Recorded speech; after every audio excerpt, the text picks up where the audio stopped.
What it be, people? It's your boy MG Clyde back in the house once again. Always motherfucking drinking and thinking.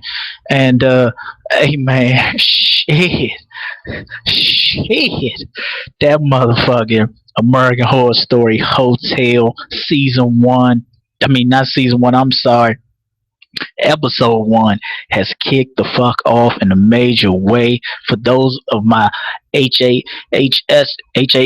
lovers out there that watched the show and seen it, and man, you send me your questions. You know, we rapped a little bit earlier on the radio about it, and over the last 2 days, man, hey, if you love it like I do, it's one of the only things you've been thinking about aside from some other things like this good NBA and NFL and other types of video game shit that's been kicking off. But man, one thing about American Horror Story, it always, like I said earlier on the radio, it always fucking impresses me how every season they take it up a notch. The producers, some of the ladies on that show, some of the producers on that show, man, that I've interviewed, the shit that they come up with is amazing. It's creative. It's unique. Um, it's just it's the same feeling I had this year when I fucking played Bloodborne. Just unique fucking characters, unique monsters, unique just every fucking thing. The story is fucking brilliant. They keep you guessing. They don't hold your hand and treat you like a fucking little kid and say, oh look, it's gonna be a monster over there. They don't do like slasher movies to where they give you those predictable ass jump scares that while we're watching it, we see what's going to happen 10 steps ahead, 10 miles away, 20 miles away, and we're like, oh yeah, this is going to happen right here. No, no, no, no. American Horror Story, man, some things you can kind of predict, but the other 60% of American Horror Story, you don't know where the fuck it's gonna go. You don't know what's gonna happen, and that's the beauty of this fucking show, man. It's just it's fucking great. Um, let's go ahead and kick it on off. But before I do, y'all know, MG got to sip on this motherfucking ceremonial Valhalla glass of liquor. But also, I got a little bit. I got a little bit of motherfucking Guinness in the house, so I'm gonna go ahead and do like I always do, cause I'm always motherfucking drinking while I'm thinking and talking to the people. And before we kick it off, man, let me go ahead and take a toast to you and everybody that's out there living lovely and doing the right thing.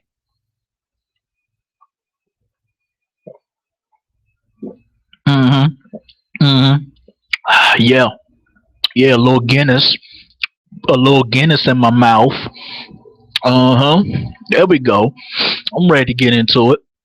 Yeah, no, I'm ready to get into it. Real relaxed and fun talk, like I say. And make sure y'all motherfuckers subscribe, man. Don't just watch the shit and you ain't subscribing. Like what the fuck is going on out here? It's free to subscribe, motherfuckers. It's free. Like the Hodge twins say, god damn it. Shit, man. What the fuck is wrong with you? Take the time to free subscribe. Shit, man. Come on, stop being lazy, man. Click that goddamn subscribe button. Help a motherfucker out, man. Shit. I'm the new kid on the block, man. Help a nigga out, man. God damn it. All right, man. Let's get into it. So we start off in California. All right, we in California, Santa Monica area, it looks like, and a cab pulls up. Two white foreign young girls in their 20s get out, skinny and beautiful. Both of them got blonde hair. They're speaking their language and they're asking, where's the Jurassic Park theme park? Where is Disney World and all this other shit? Cab driver, it's this way, it's that way. Y'all motherfuckers ain't close to where y'all are trying to get to. This hotel that we at is not really close by to what y'all trying to see. So anyway, We scroll up and we see that the hotel is called Hotel Cortez. All right. The outside this hotel is a piece of shit. Okay. So I'm thinking to myself, like most of y'all said, I'm thinking to myself, okay, okay, okay. They're gonna make it plainly obvious that we gonna have for this season a shitty ass hotel with a whole bunch of monsters and ghosts running around this motherfucker and people getting killed. Because outside the hotel is shit. So I'm like, okay, hey, we go by perception of what we see. I mean, that's just how we fucking are out here. So as the ladies walk into the hotel, here's the great part. And see, this is what I'm saying, that you can't be assuming things out here, especially when you watching great shows like motherfucking American Horror Story. The two young white ladies go in, and the inside of the motherfucking hotel is bomb and shit. The inside of this hotel is fucking lovely. The inside of this hotel is on some retro, you know, 20s, 30s, whatever decade you want to use this retro art deco, 40s, 50s, and 60s.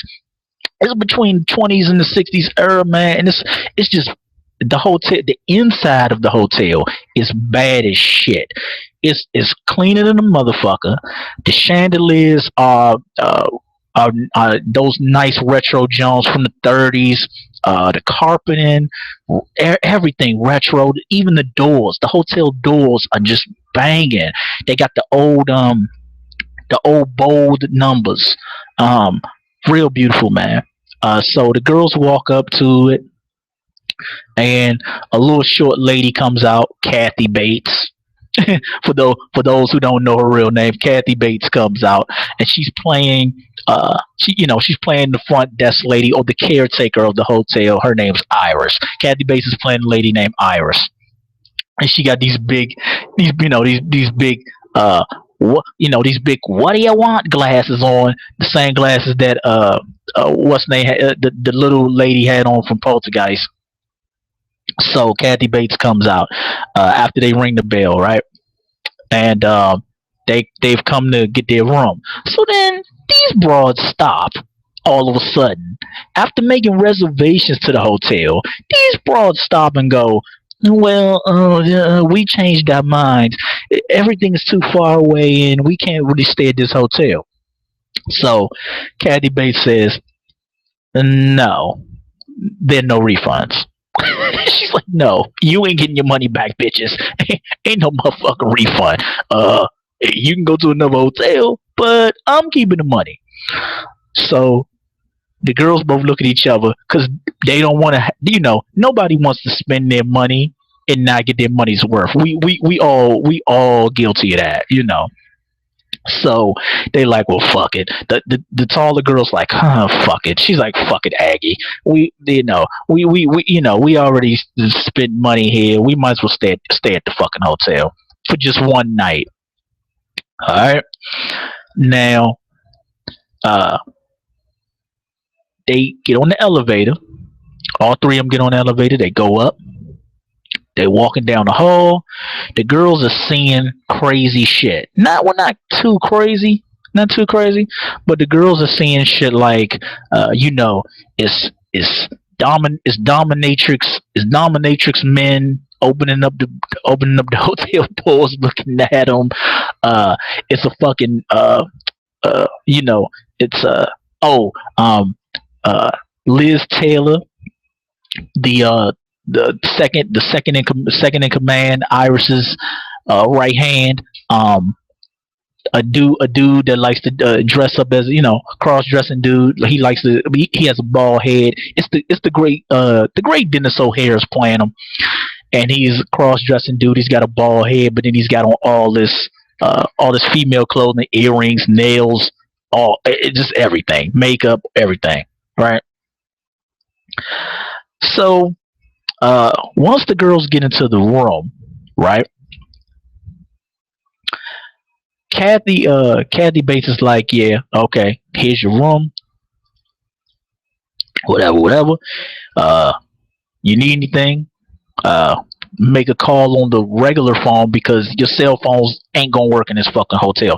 No cell phone activity goes down in this hotel. So when she says that, I'm thinking, okay, okay, how does there, how is there not any cell phone connection in this inside this goddamn hotel? Something's up with this motherfucking hotel. We already know. One of the girls pulled out her little mini bars, her little two mini bar bottles of liquor, and she's like, "Yeah, can I get some ice for this liquor?" And I'm like, "Yeah, there you go, baby. Shit, fuck that. If you gonna spend a night in a motherfucking scary ass fucked up hotel, you might as well get fucking drunk." Okay, let's not be goody two shoe motherfuckers here. If you gonna spend a night in a hotel where you see motherfuckers in dominatrix outfits that you don't know what the fuck they gonna do to you. You don't know what you gonna have to do to them. You gonna have to bust back. Hey man, if shit go down, I don't want to be tense. I don't want to be, I don't want you don't want to be tense and scared and shit. Drink a little of that liquor. Okay, if you're a smoker, go ahead and smoke. I'm not a smoker, but if you're a smoker, go ahead and smoke. But get you something to loosen the mood, lighten the mood, and just be like, hey, let me get my mind right. Let me get relaxed to where I need to be. You know what I'm saying? That's so. Kathy Bates says ice is down the hall, around the corner to the second hallway. Okay. Now, one of the girls goes for the ice. She walking with the ice bucket. She chilling. She stepping. She chilling. All right, and she gets to the ice. She gets to the ice giant. She sees a little kid with a goddamn suit on. And the little kid with the suit on is just motherfucker standing there pointing. Now, her dumb ass is trying to talk to the little kid. Okay? And I'm gonna tell you like this. I'm with some of y'all. As soon as I see that shit, now I ain't gonna run. I ain't gonna run. Okay? I ain't gonna run. Cause I would, y'all already know. Okay? Us horror experts out here, we already fucking know. You see some shit like that. That's that shit from The Shining. You see some shit like that. Just chill. Just chill. Okay, don't run, cause then that motherfucker gonna follow you. So just, I would have just, me personally, I ain't gonna lie to you. When I first would have seen that little motherfucker, I would have ignored him. I'd have been like, okay, now I wouldn't have been trying to talk to his little ass, okay, but I would have ignored him. I'd have been like, let me go ahead and finish getting my ice. Okay, then I'm gonna go back to the room. Boom, boom. All right, it ain't nothing. It's a little boy. It's a little boy. It's a little boy or girl in a goddamn suit with some long blonde hair. Oh, okay. All right. Okay. Maybe it's somebody kid. Okay. All right. Okay. Now, when she turns her head, there's another little kid on the opposite end of the hall that runs down the motherfucking hall. Don't say shit, just runs down the hall. Now, right about then, I'd have been like, okay, it's twins. It's twins out. It's twins on this floor. They with their parents, and these little fucking twins are out here playing with me. Okay, they playing with me. These little twins out here playing with me. I'm about to throw an ice cube in one of their motherfucking heads. So what to do? I'm about to throw an ice cube in one of these little motherfuckers because I'm trying to get drunk. I got some liquor in the room waiting for me, and I ain't got time to be playing these reindeer games. I ain't got time to be playing these little motherfucking catch me if you can games. Shit, fuck that. So, yeah, man, she looked the other way. The other little kid has disappeared right then and there. That's what I'm saying. That's what I try to tell some of y'all. Right then and there, I wouldn't have been trying to talk to that little motherfucker. Cause what if that little motherfucker got a knife? What if that little motherfucker got a gun? Okay, where I'm from, you just don't roll up on motherfuckers like that. Okay, you damn sure just don't roll up on me like that. All right, fuck that shit. So that's what I'm saying. After I saw that other little kid run down the hall and disappear, I'd have been like, "Fuck this! Let me get my ice. Go back to the other room." Now, while she's getting the ice, a motherfucking hand, a silver hand, with some long ass silver nails is creeping up behind her. And she don't even fucking know. She ain't even realizing this shit, alright? She don't even know. See, that's what I'm saying. She taking all day trying to talk to the little kid. She about to get snatched up by a goddamn silver hand. You know what I'm saying? What the fuck? So she turned around, boom, silver hand gone, it disappears. Now we don't know who the fuck silver hand is this, but we do know it almost fucking snatched her little young ass up. That's what we do know. So now she gets back to the room, alright? Sounds are coming from the room. Okay? Sounds are coming from different rooms, I should say. People are yelling and screaming in agony and pain and shit. Okay? Alright, now here's the thing. One of the girls say this room smells like dead animal. Alright? Now she's like, come on now, I know you smell it. I know you're starting to smell it now that you've been in here for a while. And this girl, like, the taller one, she can smell it really bad and it's really getting on her motherfucking nerves. And you know, she just can't handle it no more. Okay? So they sniffing around the room. They're like, what the fuck? The girl the shorter girl calls Iris on the phone, says, hey, we need another room. This room's smelling funky as shit. Goddamn, what the fuck you got up in here? That's what she thinking. She like, goddamn, what the fuck is up in here? We need another room. Iris just goes, okay, I'll see what I can do. Just hangs the phone. Alright, so they chilling. They still bothered by the smell. The smell's getting reeker and reeker. Okay. Now, after Iris plainly just lies to them and tells them that, you know, Iris like, whatever, ain't no other rooms. Iris tells their ass, ain't no other rooms though, and all the rooms are booked. Now we know goddamn well all the rooms in this fucking hotel ain't booked. Cause like I said, keep in mind, the outside of the hotel is some shit. So they smell that the stench is coming from the bed. Okay? They kick off all the covers and shit, pillows and shit, right? They go to the bed. The bed is stitched up in the middle. Not on the side and them like that, like, you know, like some people, you know, like if you broken shit, you got a bed that's stitched up on the side and shit because you're trying to hold in some cotton. No. The bed, this motherfucking mattress, is stitched up in the middle. Now, let me ask y'all this: what the fuck would you think if you fucking in a hotel and you pull back that shit and the stitches are in the middle? Okay, so the girl goes to grab the knife. She goes to grab a little knife, right, from one of the drawers. She starts cutting the bed open. Like she cutting pie. Yeah, what the fuck? She cutting the bed open. Now, once she cuts the bed open, alright, a person reaches out of the fucking bed. And see, this is what I'm saying. This is why American Horror Story is so fucking great. Who would have ever thought of this shit for the first goddamn segment of the show? Two little white girls cutting open a bed, and a fucking person is coming out of the bed. After the hand comes out, then another hand comes out, then a head fucking pops out, and it's a goddamn man. They didn't tell us, so we don't fucking know. It's either a man or a woman. It's probably a man. It looked like a dude. It's probably a fucking man, I don't fucking know. A man or woman, who the fuck knows?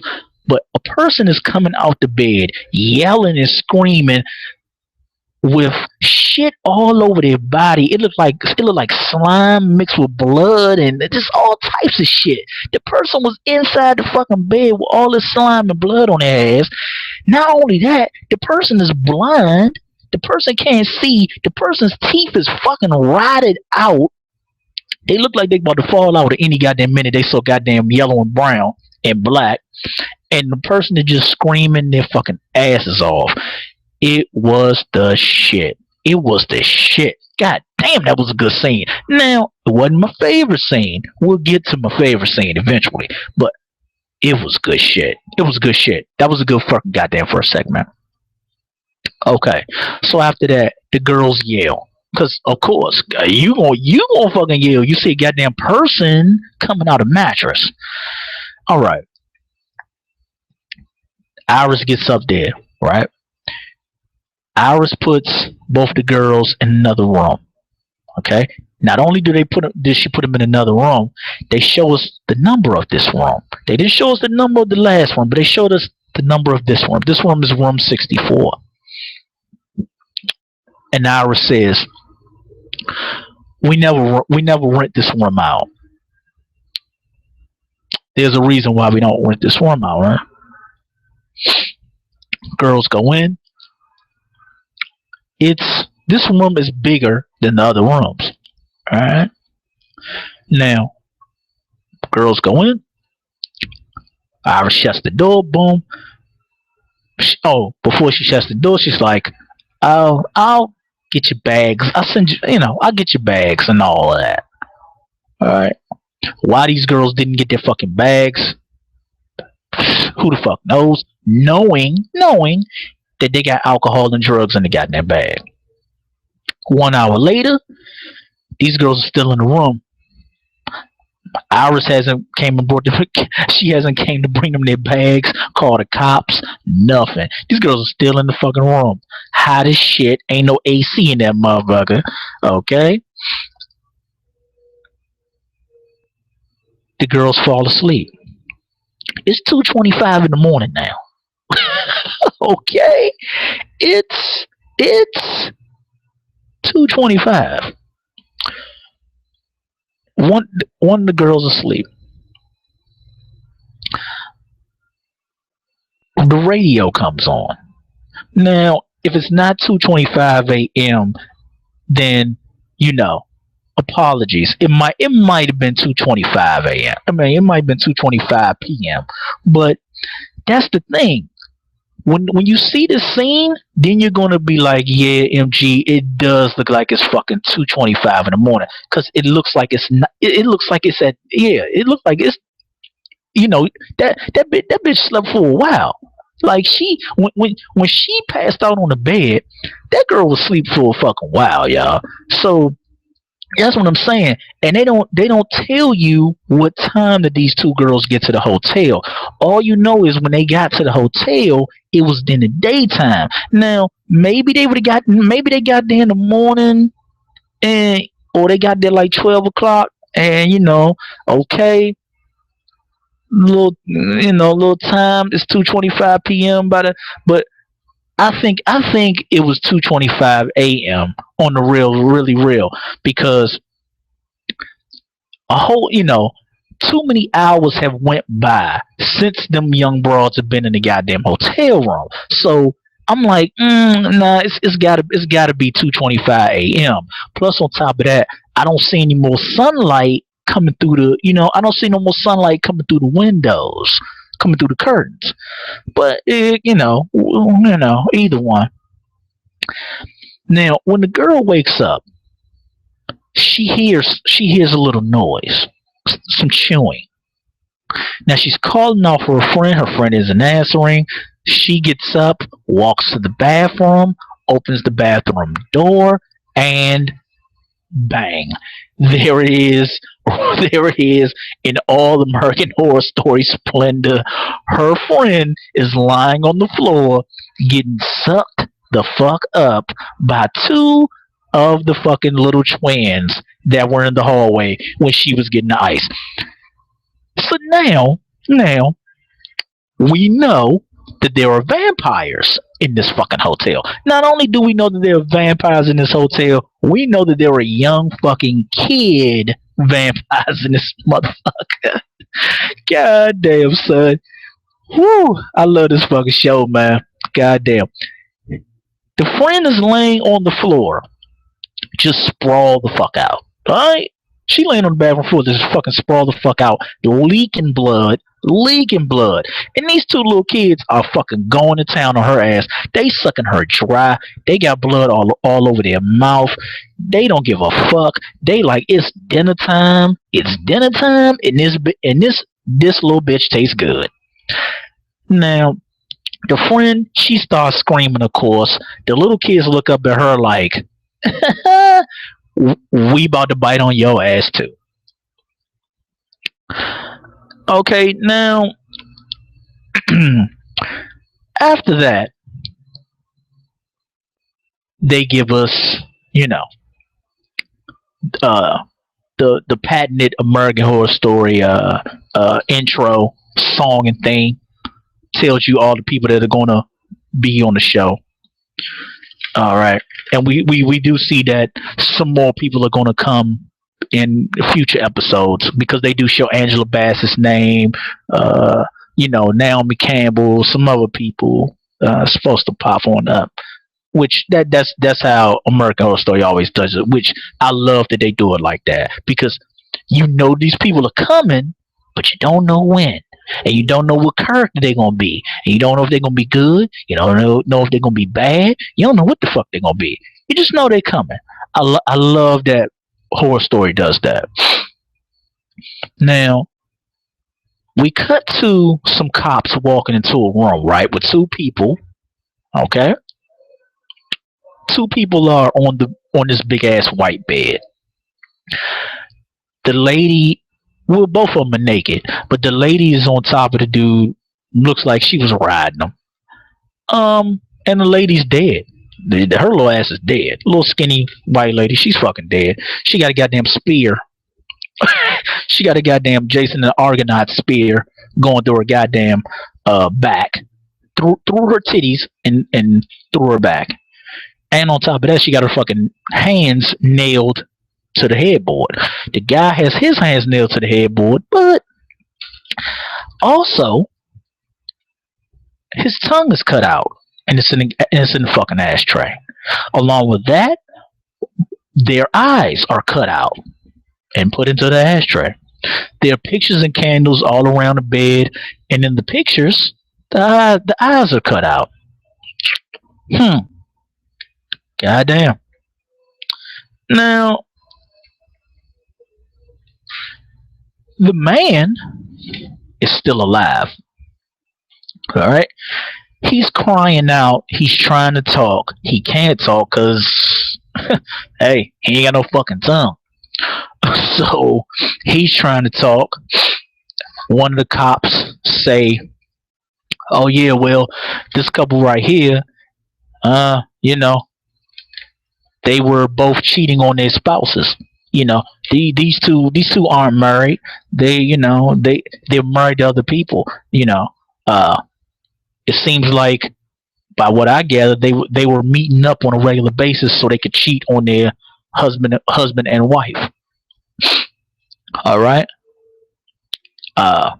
So Black Cop says, maybe it's a jealous lover that took their ass out. Now, the cop John says,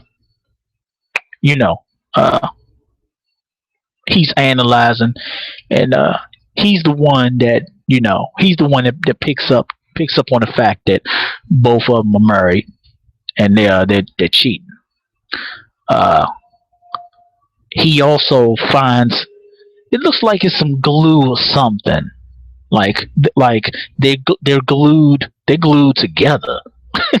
The cop John, he looks like he's picking up a little thing of glue. Somebody might have glued the guy's dick to the woman so they wouldn't be able to separate easy. It's a great fucking second part of the segment to bring the show on in, man, because they're showing what this cop John sees on a regular basis. So they're basically preparing you for, well, as much fucked up shit as this cop John sees. Guess what? Oh, he ain't seen nothing yet, cause he gonna see some more shit that he thought was this nigga thought never was real, but he gonna see way worse than he gonna see way worse than this once the shit really goes down. So you could tell they setting up for that. Now John goes to his office. He looks at some files. His daughter calls him, and they have what's called their bedtime reading, and John is really adamant about it. Um, you know, John's really he's really gun ho, and um, you know really really loving towards his daughter about you know I want you to be I want you to be able to read, baby. I want you to be able to you know um not watch so much TV all the time. So he's trying to get her into the mindset of read as much as you can. So he holds all calls while he's reading to his daughter, which is it's really good, man. Really, really good to see, man.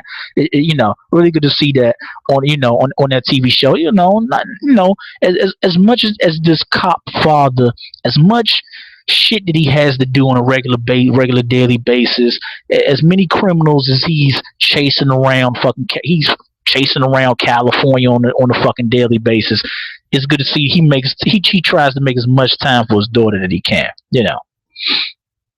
So John's leaving the office.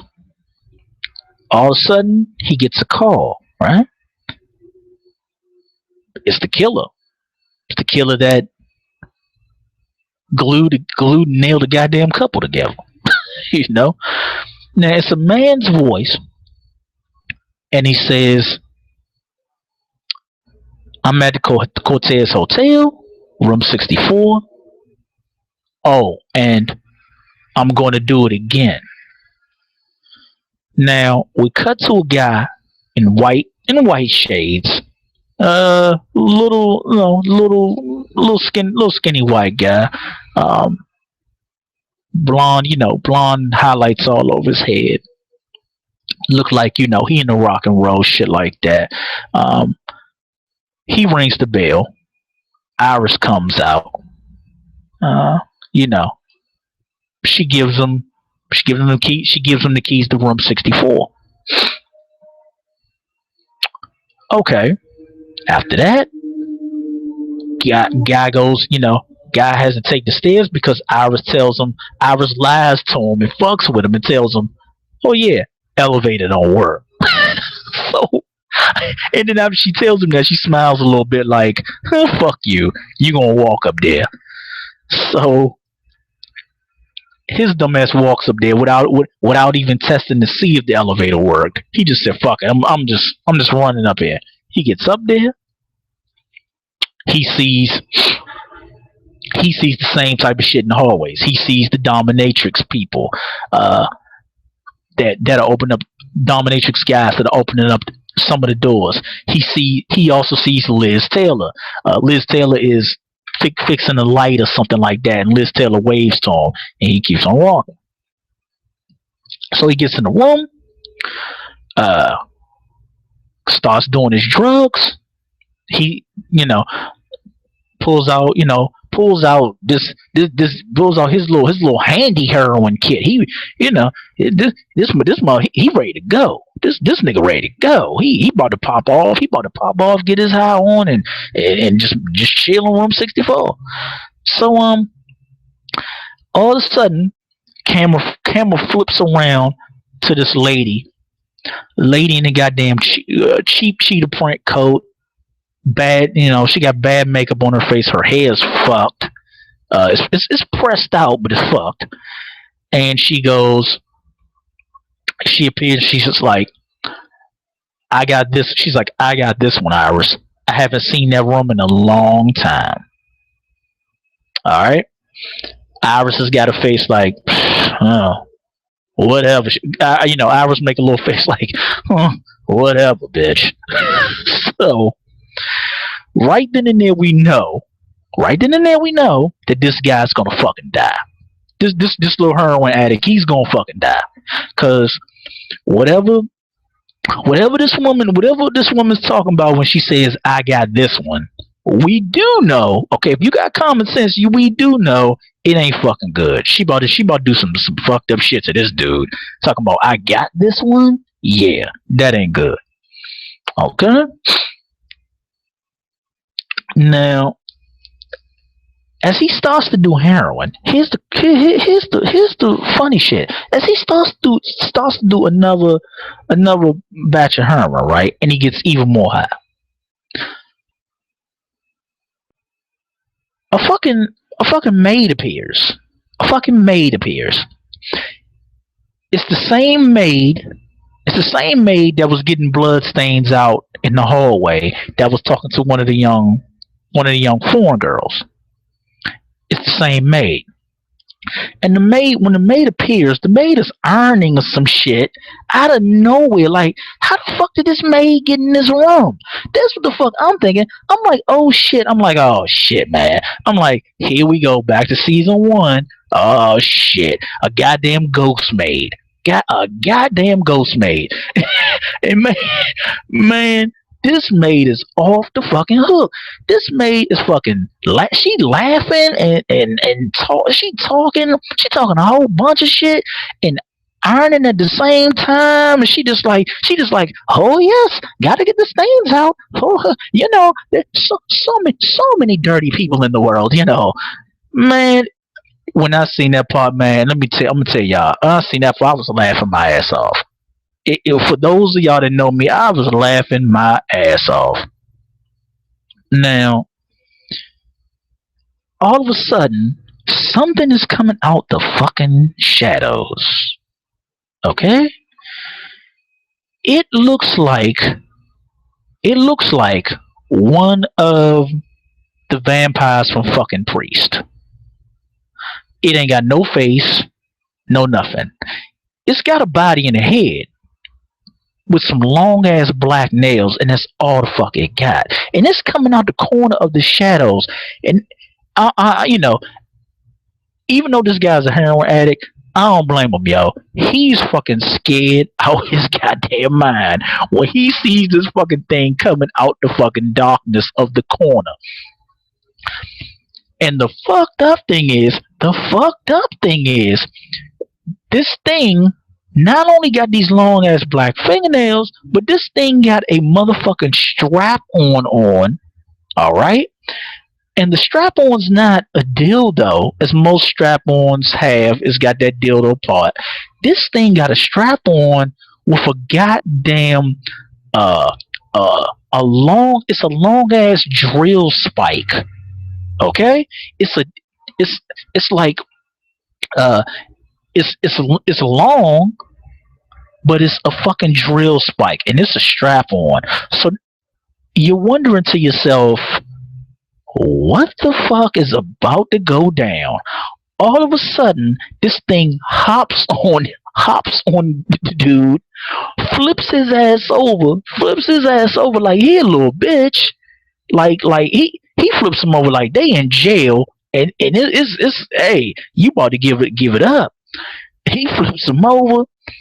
He fucking takes all. He fucking not takes him off shit. He fucking just yanks his pants off, and this fucking monster with a strap on goes to town on this nigga and starts fucking him in the ass with a drill spike strap on.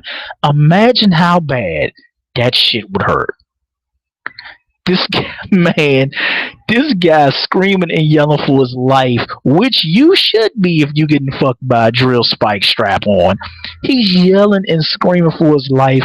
They playing this little music at the same time. It is fucking hilarious. Once again, this is why I love this fucking show. This show is unpredictable.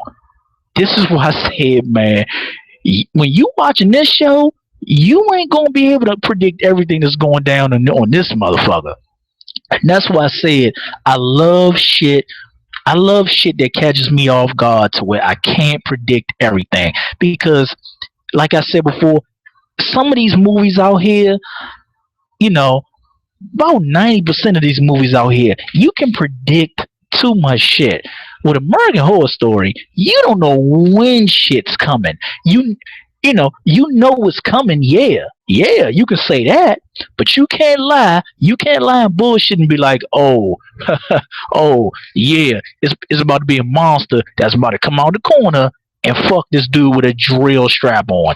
None of us saw that coming. None of us saw that coming. That was fucking beast. Not only was it funny as fuck, it was beast. And here's the crazy part. This thing is fucking him fast as shit. I mean, when I say it's on him, it's on him like it's on him like a dog. It's on him like a dog in heat. You know how some of y'all that got dogs out there, you see a dog hump a leg? It's like that. That's how fast this fucking monster is giving it to him in the ass with a drill strap on. Man, yo, man. Yo. So after that, the lady, the one that said, I got this one, Iris, she appears. She appears all of a sudden in the room. She's walking into the room. She's smoking this. No, she ain't smoking yet. But she's walking into the room. She grabs a chair, sits down, right? Now, then, when she sits down, all right, she says to him, the more you scream, the more he likes it. So we know this monster that's fucking this dude is a he. So this is fucking just, a man monster raping another dude, basically. Okay, now John and Liz Taylor, right? They're riding the elevator because the cop John has now come to Hotel Cortez to see, if the killer's in room 64. John is coming to check out room 64 to make sure there ain't no killer, ain't no killer holed up in this hotel biding this time for, other kills. So Liz Taylor takes him up. All right. And Liz Taylor's telling him that, I'm looking at you and I can see it in your eyes. You're sad about something. You've lost something or someone and it hurts you. You're very hurt. You can't let it go. I can see it. John plays it off like, I don't know what the fuck you talking about, man. Get up out of here.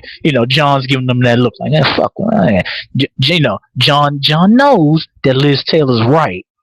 Liz Taylor hit it right on the head. I gotta give it to Liz Taylor on that one. His powers of perception are very fucking good. I give it to him on that. That's how you read people. That's how you read people. All y'all motherfuckers out here talking about y'all can read people. No, that's how you read somebody. Cause that was a dead on read right there. So they get out the elevator. Okay. They head into room 64. They walking down the halls. We cut back. We find out that this lady, her name, that wears the cheetah coat, her name is Sally. And Sally says, just say, I love you, Sally. Just say, I love you, Sally. And then it'll all go away. Everything will go away. Your pain will go away if you just say, I love you, Sally. And you could tell that she's fucking with this dude hard because she knows he ain't gonna say it right away. She knows that. And the time that is taken for all this little intricate conversation to go on, She's smiling because she's right there looking at her fucking her monster, whoever the fuck this monster is, that's fucking this dude in the ass. And keep in mind, the whole time that they talking, the monster is still fucking this heroin addict dude in the ass. Not at a slow pace, not at a oh yeah, ease it on in. Nah, not at a like most ladies say, you got some lube? Nah. This monster is in there, no lube, no love, no no easing on in. This monster just rammed the shit in the dude ass and is fucking going to town. And he's been going to town on him. He's been going to town on him for about an hour now. It's been about an hour. So his asshole and insides are torn apart. They're fucked because it's all types of blood coming out of this nigga's ass. Okay, now they don't show the blood coming from the top, but the blood's coming from the bottom. They don't show it coming from the top though, because the monster just sprawled all on him, just banging it. Crazy scene, yo. This is crazy scene. So the guy finally says, "I love you, Sally." He finally says it. Here's why I say she's fucking with him, and here's how I knew she's fucking with him. This lady goes, "Say it again."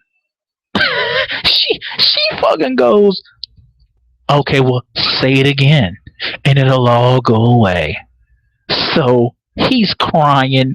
This nigga starts crying because, of course, you can tell that he's dying. He's either dying or he's just like, man, he's just like my asshole and my insides are just ripped the fuck up. So he's crying and all this other shit. Okay, he says it, and once he says it, boom, he stops breathing. He's dead. He's dead. The monster slowly backs up off of him, pulls the strap-on drill spike out his ass, and yeah, the guy's fucking dead. Sally lights up a cigarette like she just had sex, like she just did something. She didn't do a goddamn thing, but okay. She sparks up a cigarette. So right then and there, we know Sally's just fucking bonkers. She's psychotic. Whoever this broad is, she's psychotic. She lights up a cigarette like she did something. The monster backs up, heads back into the shadows. The monster's gone. Sally just sitting there. Okay.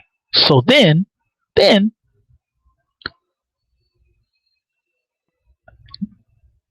okay.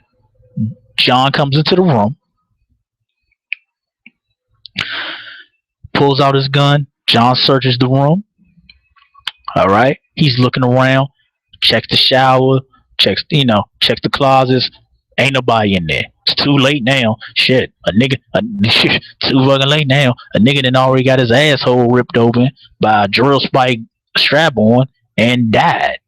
Yeah, I mean, shit. You a little bit too late now, John. That's what I was thinking right there on that part. I'm like, nigga, you a little bit too late now. Goddamn. The cops always come when you don't need their ass. Yeah, you ever realize that fucking shit?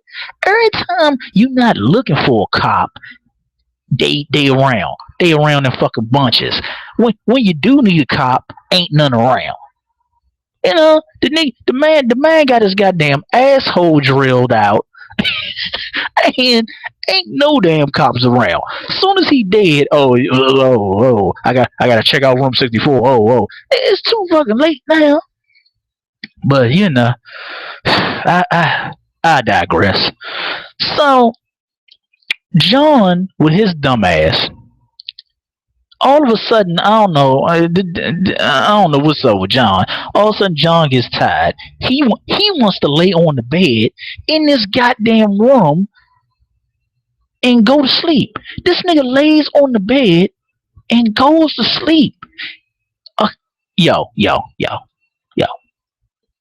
A killer just said that he's staying in room 64. Why would you go into the room where the killer said he was staying, lay down on the bed and go to sleep? Why the fuck would you do that? Wouldn't you just say, look, if I'm John, if I'm a cop, period, with a gun, I'm gonna go like, all right, I'm gonna be in a closet, or I'm gonna wait in the cut, or I'm gonna sit in a chair or something with my gun ready to motherfucking bust if this fucking killer comes in the fucking hotel room. I'm not gonna lay down on the bed and go to sleep. What if the killer come in there? You fucked. That's your ass, Mr. Postman. What the fuck is you doing, son? All right then, but John don't make no sense sometimes. That was one strike on John that made me go, John, you definitely ain't my favorite character in this motherfucker. God damn. So he goes to sleep. He wakes up at 2:25 in the morning. All right. Now, once again, the clock radio comes on at the strike of 2:25 a.m. and it's a little kid standing there, little boy standing there. John goes, Holden, Holden, is that you? The little kid runs away. John chases after him. Boom, they out in the hallway. John looking around. Holden's gone. All you hear is Holden laughing. John's like, oh shit, Holden. He's like, John's wiping his eyes because John is like, I'm dreaming. But as we know, it ain't no fucking dream. I say again, keep in mind, y'all, because I know some of y'all forget shit real quick. Keep in mind, there are two twin vampire kids in this goddamn hotel. So now we know the name of one of them, right? One's name is Holden. All right? And we know that John knows him. But John's not sure if it's him or not because John thinks he's fucking dreaming. Which is perfectly fine. Okay. Now, we cut coming into the next scene. There's a woman, a beautiful blonde-haired woman, playing a record. The song is called "I'm Gonna Rip You Apart." I'm thinking, but the chorus is "I'm gonna rip you apart." It's a real good fucking song. I don't know who fucking sings it. If any of you out there know who sings it, I'm looking at the chat. They don't fucking know who sings it either. Some people are looking it up for me, but it's a real good song. I really liked it. It really fit this mood and tone. Now we are getting into my favorite scene of the show. Now we get into my favorite scene of the fucking show. I love this scene. This scene is bomb as shit. This scene is beast as shit. And when I tell you about the scene, you gonna realize why. This scene is the shit. Let's get into it. So like I said, there's a woman playing a record. The music comes on. There's a man in the tub. The woman's combing her hair. She's putting on rings. She's doing her makeup, getting herself beautiful. And she's looking beautiful. She's looking beautiful. Man in the tub, right? They show the ladies dressing. They show the ladies dressing table. It's fucking nice as shit. It's got the glass going all the way around in a half crescent formation, right? Then it's got her brushes and her perfumes all spread out like most ladies do. Same as most ladies do. All right. Then on top of that, she got a whole bunch of fucking cocaine. A whole bunch of fucking cocaine spread it out in lines, just lines. She sniff a couple of lines, bam, bam. She feeling good. She tilt her head back. She ready to go. She take a sip. She take a little sip of liquor. She ready to go. The music is still playing. Keep in mind, the music is still playing the whole time. This song is still playing the whole time, and it is fucking absolutely brilliant. Brilliant. All right. The man gets out the tub. Who the fuck is it getting out the tub naked? Man, it's none other than that nigga, that great actor, motherfucking Matt Bomber. This is what the fuck I'm talking about. Never in a million years, every fucking season that I've watched of Horror Story, I got every goddamn season of Horror Story down there on my entertainment center. I got every goddamn season. Never in a million years did I think Matt Bomber ass would come to American Horror Story. But he here. He gets out the tub. He got the fresh cut. He got a little look. He like, yeah, I'm ready to go out tonight. Let's have some fun. Song is still playing. They get dressed. And who's the woman? Who is the woman? None other than fucking, we finally get to see her.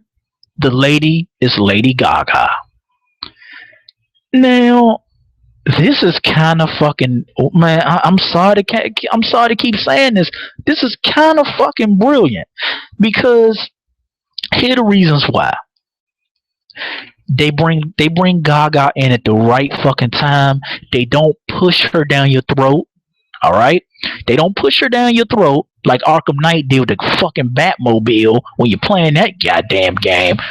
but they don't, they don't force Gaga into the episode. They don't force her into, we already knew that Gaga was going to be on this season, but we didn't know when she was going to pop up. So once again, the producers, the female producers and the rest of the team, that do American Horror Story, I say again, they always do a good job of not letting things get too predictable. They always do a good job of, you don't know when shit's gonna pop off. So the lady is Gaga and Matt Bomber. Think about that shit. Whoever would have fucking thought Gaga and Matt Bomber was gonna be some type of fucking couple on a horror show? None of us did. Let's keep it fucking real. None of us did. But it fucking fits. I gotta say, this shit fits. And if you haven't seen it, when you see it, you're gonna be just like the rest of us. You're gonna be like, God damn, yeah, that shit fit. Now, let me move on. Song's still playing. They get dressed. Gaga got on this beautiful fucking sexy ass outfit, man. I will give her this. When, like I said before, the only time Gaga pisses us non-eclectic people off is when she wearing them goddamn crazy ass outfits. When she wearing them goddamn meat suits and all that other bullshit. She wearing them she wearing them fucking goose. She got a dress on with two goddamn goose heads sticking out on the side of her shoulders, and then she got an eggplant dress on, and like when she be wearing that bullshit, I ain't with it. I ain't with that. No, thank you. That shit's ugly. The ugly shit that Gaga be doing, no, I ain't with that. Y'all diehard Gaga fans can have that, man. Hey, enjoy. But I will give Gaga this because I'm a fair nigga. I'm a real nigga. And hey, if a woman look good, I would tell you a motherfucking woman look good. Man, in this scene, once Gaga get dressed, let me tell you what she got on. She got on a tight ass all red trench coat that goes all the way down. It sprawls all the way down like a wedding dress, but it's not a wedding dress. It's an extra long red trench. Then she got her glove. She got a glove on, and we find out not only do she got a glove on, it's the silver glove. It's the silver glove with the long silver nails on it that was gonna snatch up Ha, the young white girl that was getting ice. So therefore, we now know Gaga's a killer. Gaga's a killer. Now we don't know what type of killer yet, but we do know Gaga's a killer because Gaga was going to snatch up the young white girl that was getting ice. It's the same hand, same glove, same everything. Now, under the trench coat, Gaga got on a whole lingerie. She got on a whole black see-through lingerie joint, sexy as shit.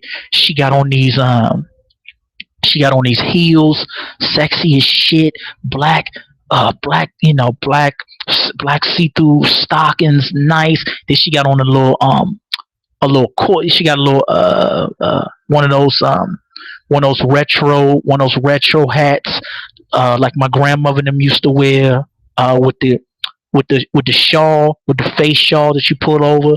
Real fucking sexy. Gaga was she was looking real good. She was looking real good right here. Can't front. When this little mama decides that she wants to look like a lady, she can look fucking sexy. It's just when she wearing all that other bullshit, I ain't feeling it. But right here, Gaga was looking sexy. I cannot fake, cannot front, cause I don't bullshit. If you looking good, you looking good. Let's keep it 100. Let's keep it 100. That's what my channel is about. My channel about keeping it 100. And every every man I know that watched Toy Story, we all agreed. We was up in the radio station. I was like, you the fuck Gaga right? You the fuck Gaga right there, wouldn't you? Every man went, hell yeah. Every man went, hell yeah, man. So they walking through the cemetery. Keep in mind, the music is still playing. It's going, I want to tear you apart. I want to. That's how it goes. So they walking through the cemetery. Everything is in slow. It's in slow motion. It's a slow cam while they walking. Now it comes out of slow cam. They get to outside. It's an outside movie theater. A whole bunch of people are sitting out in the cemetery, out in the grass. They watching Nosferatu, the great classic Nosferatu. The horror experts out there like myself, y'all know what I'm talking about when I say the great Nosferatu. It's on the big screen outside. They watching it. A whole bunch of people watching it. Bomber lays down this nice ass silk, whatever the fuck, silk, a blanket. It's a all black silk blanket, and he just like, yeah. Bomber just lays it out like, yeah, yeah, we the shit, we the shit. And he sits down. He got on his little outfit. He chilling. He got his little trench coat on with his motherfucking little boots. And the boots that he got on, I gotta pay them motherfuckers. Those are Kenneth Cole boots for those that don't know. I gotta pay them boots. Now them pants, fuck no, nah, I'm not rocking those. Those some little fucking fake ass matador pants with some goddamn gold designs coming up the side. Nah, that's a little bit too much. I'm a man of fashion, but that's a little bit too much. I ain't rocking them. But the Kenneth Cole boots that he had on, I do got those. Now they sit down. Um, it's a couple next to them. Bomber gives the girl a look. The girl looks back. Little Asian girl, she looks back, starts smiling. Gaga looks at the dude. The dude's looking at Gaga. He's smiling. So Gaga goes, as we knew. This part was predictable. We knew once they looked at that couple, we knew that couple was going home with them, and all four of them was going to fuck. Now, that part was predictable. So Gaga's fucking with the dude. Gaga takes off her coat a little bit. She got her. Showing some top titty, showing the lingerie that she got on. The guy, he's still fucking smiling because he like she look good. I'm trying to fuck her. Hell yeah, we about to have this motherfucking foursome. Now Gaga Gaga makes a little gesture. takes her two fingers and sticks her tongue in between the fingers like, do you like to eat pussy? She's flickering her tongue in between her fingers, and we all know that's the symbol. That's the symbol of, do you like to eat pussy? So song is the music is still playing. They get back to the hotel. They bring the couple back to the hotel. They walking through the beautiful hotel hallway. They get on the elevator. Bomber and Gaga looking at each other like, we about to fuck the shit out this couple. They don't even know. Now, in my mind, right then and there, when Gaga's giving that look, I'm like, something ain't right. Something ain't fucking right. Because, one, like I said, keep in mind, Gaga's wearing that silver glove. That silver glove was going to snatch up the girl at the ice bucket. So I know that Gaga's a killer, but I fucking don't know how Gaga's going to do this. That's the good thing about this. That's why I was so fucking hype, because I love shit like this. Remember that time? Remember the time when Nightmare on Elm Street first came out in the '80s? All right. And for those of us that were alive in the '80s, I can't assume everybody that was listening was alive in the '80s. But those of us that were alive in the '80s, remember how you felt when you first saw Freddy, when you first saw his glove, and you was like, he gonna kill some motherfuckers. But I don't know how he gonna do it. But I'm hype as shit because I know he about to rake some motherfuckers. That's how I felt. That's how I felt with this Gaga shit. You like, she got that glove on. I don't know what that glove can do, but we about to fucking find out. Song is still playing. They get up in the room. Bomber's on the bed naked with with the couple. All right. So right then and there, we know that Bomber's bisexual because the guy's hugging him. The guy is hugging him and kissing on the shoulder, and the girl's hugging him and kissing on the shoulder. Gaga comes in. She's got her head down, or a wig. It looks like a wig, but it's a nice wig. I give her that. Got her head down. She got a thing over her body, a see-through black lace, body shawl all over. She got on her jewelry. She's naked with a thong on, black thong on, black heels on, looking good. And see, that's what I'm talking about. That's how this is how Gaga should look all the fucking time. Goddamn right. This is how Gaga should look all the fucking time. Fuck all that other shit. Fuck all that wacky crazy shit. This is how Gaga should look all the time, like a goddamn sexy woman. Yeah. Gaga comes in. She's got the fucking silver glove on. She naked with a thong on, with that goddamn silver glove. So you see, that's what I'm saying. Something about to go down. Somebody about to die. I don't know how, but it's about to happen. Boom. The music is still fucking playing. Check that out. Now, like I said before, Horror Story loves doing this. They will play the whole song for you. Not only will they play the whole song, they'll play the extended version so it can match what they trying to, what they trying to do and what the point that they trying to make, which is fucking brilliant. The song is still playing. I want to tear you apart. I want to. Still fucking playing, man. So all four of them, boom, they on it. They on the bed. They fucking. They getting into it. Kissing. Boom, boom. Bombers on the Asian girl. Gaga's on the dude. Getting into it. The camera does a nice circular view. The camera keeps going around in a circle, so the camera's giving you everybody's perspective: top, bottom, sides, left side, right side. You get for the Gaga people out there, you get a nice side and top shot of Gaga naked with her thong on, with her heels on.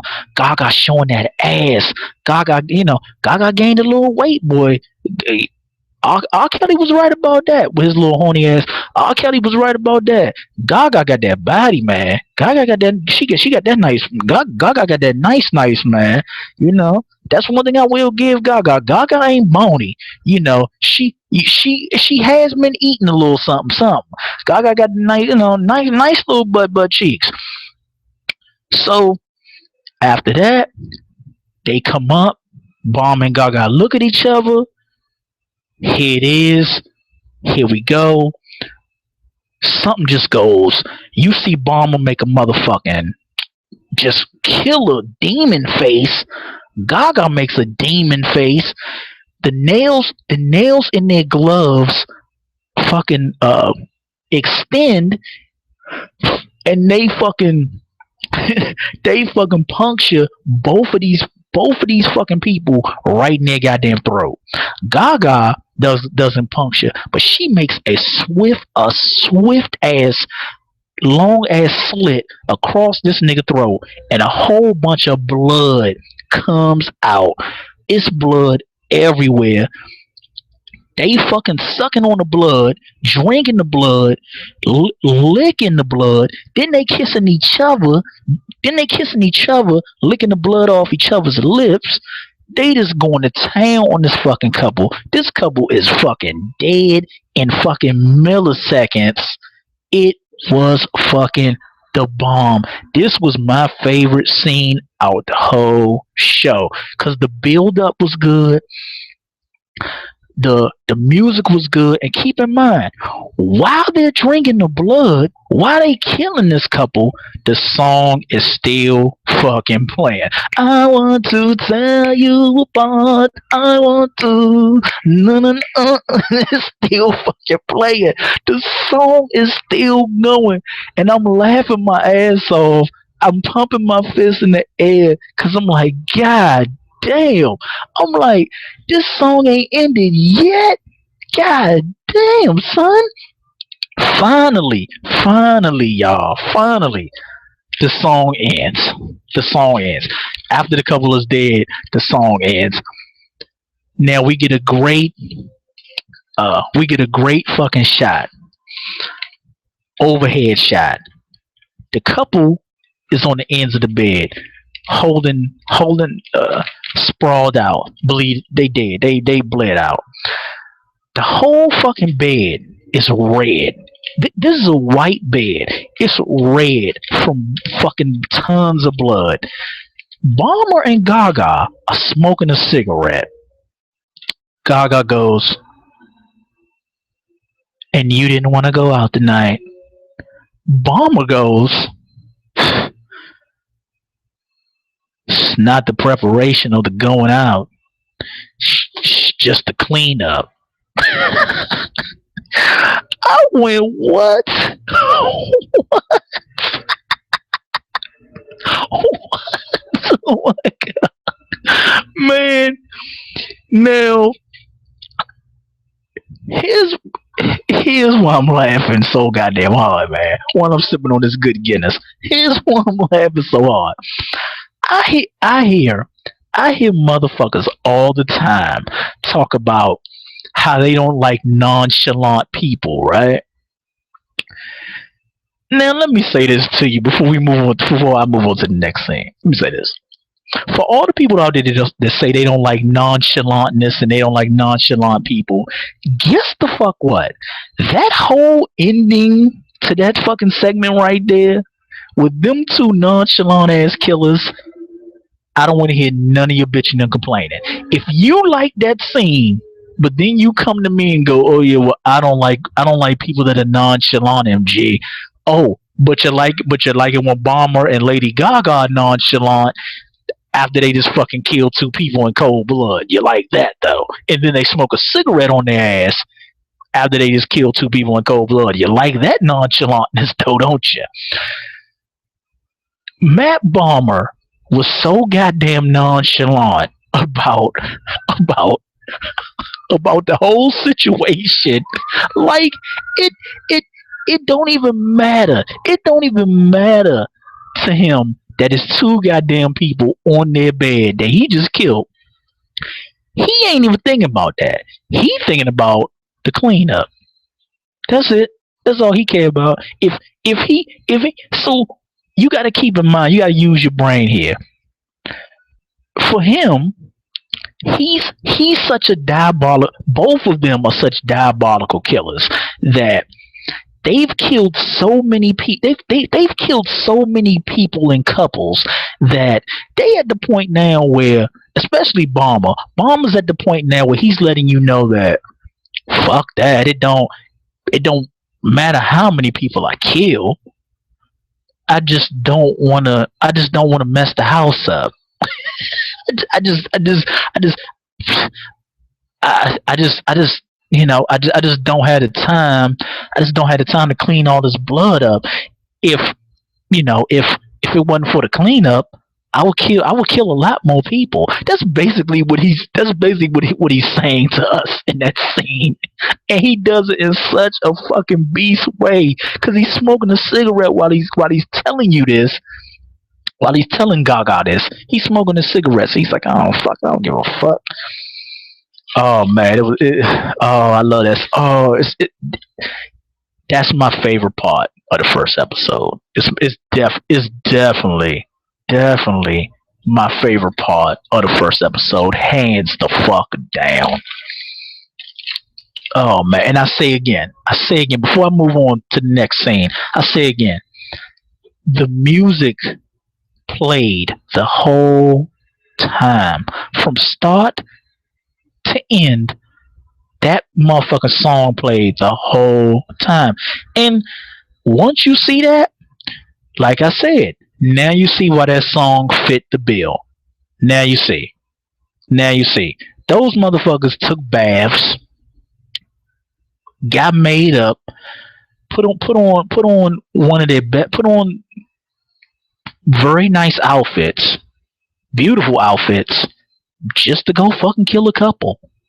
Just to go kill a couple, have a little teeny bit of sex, but mainly we just want to kill you and drink your blood, which also lets us know Gaga and Bomber are vampires. And not only are they vampires, this also lets us know that these two little kids running around the hotel, they turn these two little kids into vampires. So if you haven't thought, if you see, that's why it's good to do these podcasts, because shit that I'm thinking about, that I've already realized and figured out. Hey, like some of y'all said, hey, some of y'all didn't realize that. Some of y'all didn't realize that. Oh yeah, hey, maybe Gaga and Bomber turn those two twin kids into vampires. Y'all didn't think about that while y'all was watching it. See, this is the shit I'm thinking about while I'm watching the shows at the same time. Like my mind goes 1,000 miles an hour. Y'all already know that. That's why sometimes sometimes I might I might have to stop. I might have to stop and collect my thoughts every now and then, because my mind is moving so goddamn fast. That it can't keep up with what I'm trying to say sometimes. So sometimes I'll give just a teeny bit of stutter on. You'll see me on other videos give me I give a teeny bit of stutter, but that's because my mind moves so goddamn fast. I got that motherfucking Albert Einstein mind. Like, when you smart as shit, you'll like Albert Einstein used to say all the time, the mind is light years ahead of everything else. And he's definitely true. He was definitely telling the truth about that. So now y'all know, just in case it happens in the future, now y'all know if I do that, just say to yourself, MG, you thinking too goddamn fast. Slow down. Slow down. Drink a little liquor and slow down. Your smart ass is thinking too goddamn fast. All right, let's move on, y'all. Now that we discussed my favorite scene in the show, John goes to see his daughter, right, at his house, his wife is bitching and complaining because, oh, I gotta go to work, and you didn't show up at 6 o'clock, and da da da da da, and God damn it, John, and and fuck John, like she's complaining like motherfucker. It's like, lady, shut the fuck up. You knew you was marrying a cop. You knew when you met all those years ago that this nigga was a cop. Like, I hate people. I hate people that do that. Like, they meet you, then once they have sex with you, once they are with you for a certain period of time, then all of a sudden they want to act like they don't know who the fuck you are. Like, you knew this man, you knew what this man did when you met him. You knew what this man did before you had fucking kids with him. You knew what he did before you met. You knew what he did before you married him. Like, shut the fuck up with all the bitching and complaining. Like, if you love somebody, love them and shut the fuck up. Like, if you don't love them anymore, get a divorce, break up. Shit, it ain't hard to do. But this part right here, I did not like. As much as I love this episode. This was a great episode, but this part right here of John's wife bitching and complaining to him, it was very real, because there are people that do that. We all know that there are people that will bitch and complain and act like they don't know the situation after they've been with you for fucking years.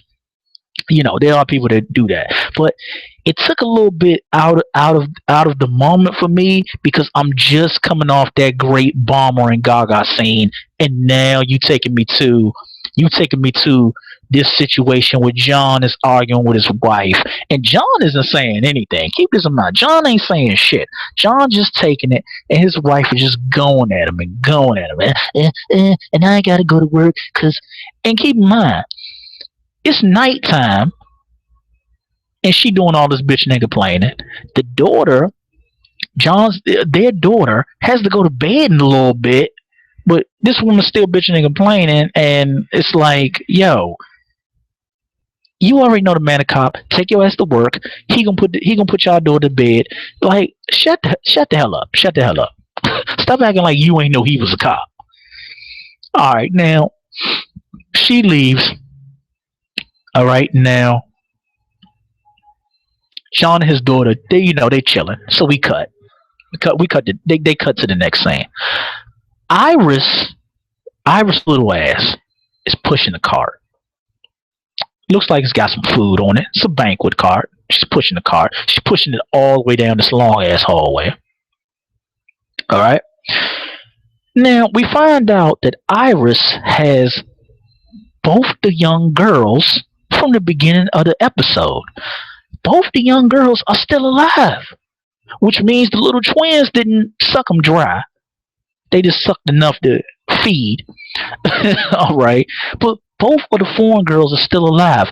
Not only are they still alive, they locked to some goddamn cleansing contraptions. And I'm like, what the fuck? And on top of that, they got like neon glow sticks in the goddamn room. Which, okay, what the fuck? Oh, all right. Iris goes, you girls had all those goddamn drugs and alcohol in your fucking suitcases. You girls need to be cleansed.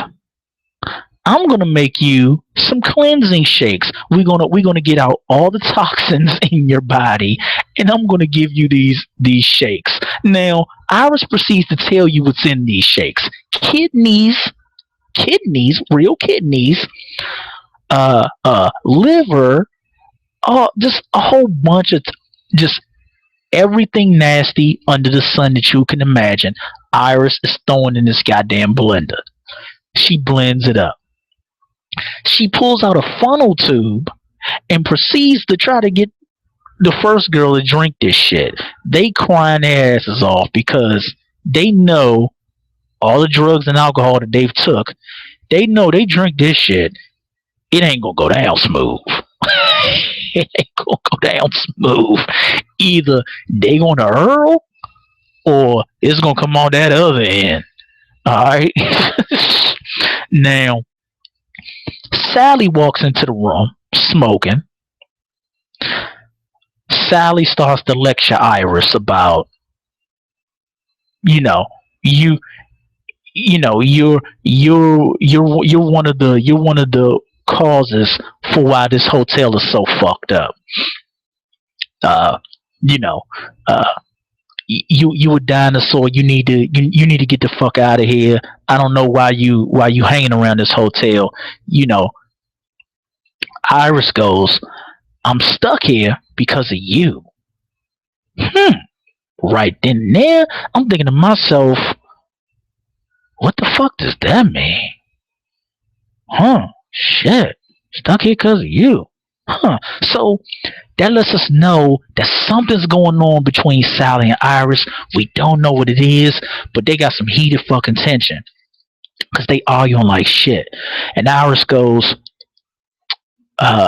Iris goes, it's all, she's telling Sally, it's all your fucking fault why I'm in this situation, why we all in this situation. It's like, huh, okay, what the fuck happened? So we know they gonna give us some type of flashback to why Iris and Sally are beefing so hard. Alright? Iris then proceeds to go, you don't like how I'm doing it? Well, you fucking feed them. You fucking feed them this, and you tell her why they don't taste good. If they don't drink this, you tell her why they don't taste good. Who the fuck is her? And is her eating fucking young girls? Is there a cannibal in this motherfucker? A female cannibal that's the boss that's eating young girls that we don't fucking know about it out this motherfucker. Yo, like man, when Iris said that, you tell her why they don't taste good.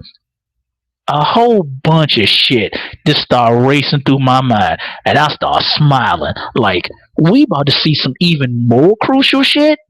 Oh my god, let's get into it. So Iris walks off. Sally walks up to one of the girls and goes,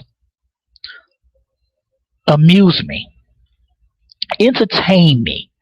You know what this room used to be? It used to be a room where a man would do puppets. He would do a puppet show in this room, and I used to love it because he would entertain. He would entertain us all the time. So I want you to entertain me with your tears. I want you to. I want you to. I'm bored. I need something. She opens the contraption. Lets one of the girls go. She yells at her, "Run, run! I ain't gonna fucking chase you. Run! I just want to see what happens. Run!" Sally loves fucking with people. This is what we getting out of Sally's character. Not only is Sally a ghost, but Sally's mad because she's a ghost. That's number two. Sally's mad as fuck because she's a ghost. And number three, Sally gets bored very quickly. Sally is fucking psychotic. And when Sally gets bored, Sally does crazy wild shit because Sally knows she's a ghost and she can do that shit. You can't really hurt her. She's already dead. Alright? Sally's a ghost. I figured this shit out. I figured out that Sally was a ghost, like I told y'all. I figured out when Sally was a ghost. I'd say shit from the start. When she just all of a sudden appears and goes, "Yeah, I got this one, Iris." I was like, she's either some type of monster or she's a ghost. Then when she appears again, when the real monster is fucking the guy with a goddamn drill spike dildo. And the monster isn't paying Sally any attention. The monster's obeying Sally. So then right then and there, I'm like, yeah, yep. This bitch is a ghost. This bitch is a ghost. Either a ghost or she's one of those monsters. Alright. So that's about when I figured it out from the start.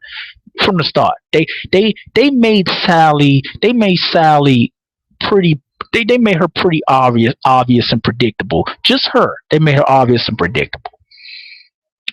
Everybody else, Gaga and Bomber, I had to see them in action because I didn't know what the fuck they was gonna do until they did it. Oh shit! Now the girl runs. She's running in her underwear. She's running down the hall. Iris sees her. Iris starts to chase after her.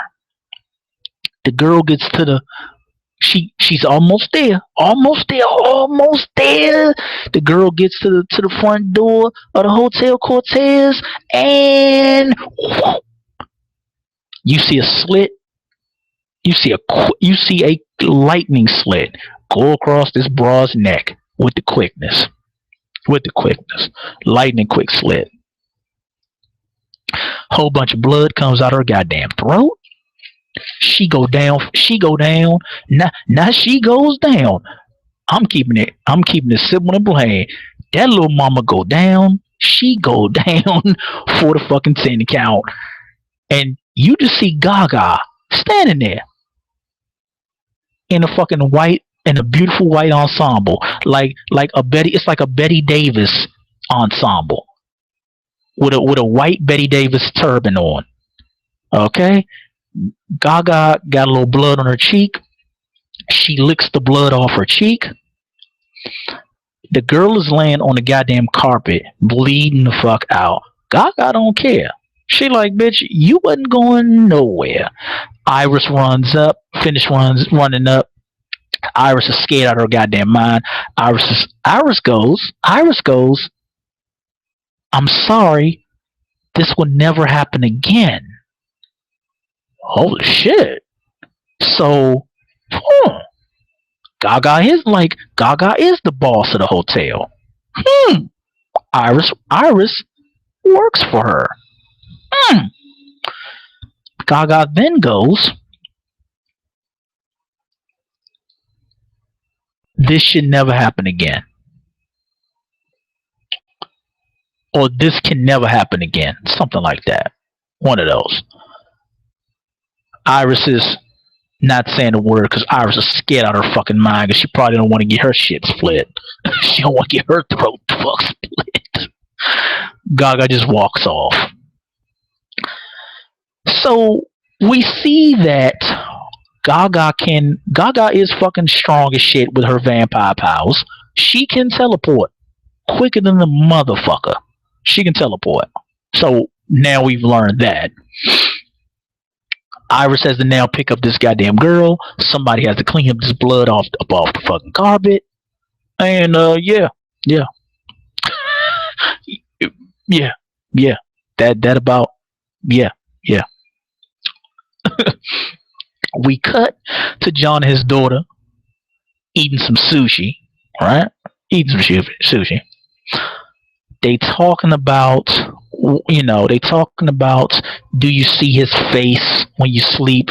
Do you see his face when you're doing other stuff? We don't know who he is. Somebody that John loved. Probably a little boy. We know there's a little boy that they talking about. And John says, yeah, all the time. John gets a call for help on his phone. He then, him and his daughter, they then drive to the address that's on the phone. All right. John tells the cop on the scene, watch my daughter. John runs in the house, boom, pulls out the gun. He's searching the house. The cop hears a noise on the side to the bushes. Why the fuck does the cop lead a little girl to fend for herself in the car like she got a gun or something? If you're gonna lead that little girl, dog, I'm like, who the fuck is this dumbass cop that just gonna lead this little girl? It's a murder in the house, bitch. Get a little girl a taser, something. Give her a spare gun, something. Give her a fucking baton. Shit, you don't want to give her a gun. Okay, fine. You don't want to give her a gun. Give her a baton. Give her a taser. I would at least gave her my taser. I'd have been like, look, little baby, look. Anybody try to roll up on this car, Okay? If you gotta go check out what's in them bushes so goddamn bad, it probably ain't nothing but some goddamn possums, a deer, some coyote, cause you out in California, probably some coyote, some shit like that. Like, it ain't the killer in them bushes. So he goes off and runs, don't get a little girl shit. She's stuck in a car. She could get kidnapped, whatever the fuck. Okay, he a dumbass. He a dumbass. John's in the house. He's searching for the killer. John sees the killer in a blue trench coat and a white mask with a cane. The killer is chilling. Yo, when they showed the killer was fucking chilling. The killer is in the kitchen, just standing there chilling, waiting for John to get there. And the killer's like, yeah, I got my pimp cane, I got my mask on, and I got on a nice blue trench coat with a nice outfit. I'm just chilling, killing motherfuckers in California. Really don't make a difference to me. What up? John's like, yeah, let me see your hands. The little girl goes into the house, walks around the house. Why? It's what kids do. You know, these crazy ass kids, when they get bored, they think nothing can harm them. This little girl gets out the car, goes in the house to where she can get her ass killed or kidnapped. But okay, okay. She goes into the bedroom. She starts yelling real fucking loud. John now has to decide, do I take down the killer? Do I go find out it's my daughter in danger? Of course, him being the father that he is, he gonna go see what his, all of y'all would have did what he did. Y'all would have went to go see what y'all kids was doing. All right. The killer then runs away. Boom, killer's gone. He like, your daughter dumbass got out the car. I'm free. I'm gone. I'm gonna go kill somebody else. Killer runs off. John gets to the room. His daughter runs up on him. John looks up at the room. John's like, oh my God, what the fuck? It's two strong ass white dudes, strung up, Silence of the Lamb style, strung up like they on a cross, dead. And get this, both of them have their fucking stomachs cut open with their goddamn intestines hanging the fuck out. Their stomach and their intestines are hanging out their fucking bodies as they are fucking hanging up like they're on a cross in the air. Their stomach and intestines and shit are just hanging out, just dripping on the floor like it ain't shit. So after that, we cut. Okay? We cut to 2010, Santa Monica. This is how we know we in Santa Monica, California. There you go. All right? John, his wife, and his two kids, they had a carnival, a fair, whatever the fuck you want to call it. They throwing balls. The kids are throwing balls at the thing to win a prize. John's wife is looking fucking just lovely, beautiful. She got her white platforms on. She got her nice little sun hat on. She looking beautiful, beautiful. Now, John's like, okay, I'm gonna go take Holden on a merry-go-round. And right when he says that, I'm like, oh shit, Holden? Oh shit. So I'm like, oh shit, the little boy that's running around the hotel, it really is fucking Holden. Oh shit. Right then and there, my mind is fucking racing. Okay? Because y'all know me. I'm putting two and two together right on the spot. I ain't got time to motherfucking waste. Let's get it. I'm like, okay, Holden is the little boy that's in the hotel. And on top of that, Holden is one of the vampire kids that's sucking people the fuck dry. And on top of that, Holden is now under the control of Gaga and Bomber because they are the adult vampires in the hotel. So that means they control Holden. Okay, how the fuck did Holden get involved with Gaga and Bomber? How the fuck? That's what I'm thinking about. That's what I'm thinking about. As that one little scene is going. As they walk into the merry-go-round, I'm sipping on my cup and I'm thinking all this in one goddamn blow. Y'all know me. I can't help it. So John puts his son on the merry-go-round, right? And his son's going around and around. John pisses once again. John and his family piss me the fuck off. Why, nigga? Why? John looks at his phone. He turns his back on the merry-go-round. He not only does he turn his back on the merry-go-round, he walks off a couple steps with his back turned. Like, why can't you just fucking watch your dog? I'm like, dog. Why can't you just watch your son? Why can't you just watch your son, John, on the merry-go-round while you on the phone? Watch your son while you on the phone at the same time, dog. Multitask that shit. It can be done. Multitask that shit. What are you doing? Why are you leaving your son out there like that, dog? Nope. He turns around, and of course, you guessed it, his son's fucking gone. Little Holden is gone. Piece to little Holden. Little Holden's gone. John then is screaming and screaming, Holden. Nope. He ain't dead, dog. He ain't dead. He gone, Slim. And it's your fault. It's John's fault because he turned his back on his kid like that. Yo, when you in a public place like that, a whole bunch of people, you don't leave your kid like that for one fucking second. These crazy motherfuckers out here will snatch up your fucking kid. Shit, they'll snatch your goddamn wife up. They don't give a fuck. They'll snatch your parents up. They don't give a fuck. So Holden has now been kidnapped. So this starts us off as to how Holden ended up as a vampire, as a kid vampire. He got snatched up from the goddamn carnival, the fair, because John was too goddamn stupid to pay attention to his kid. And we find out that Liz Taylor is absolutely right when he told John, you look like you lost something. You look like something is terribly bothering you and you can't let go.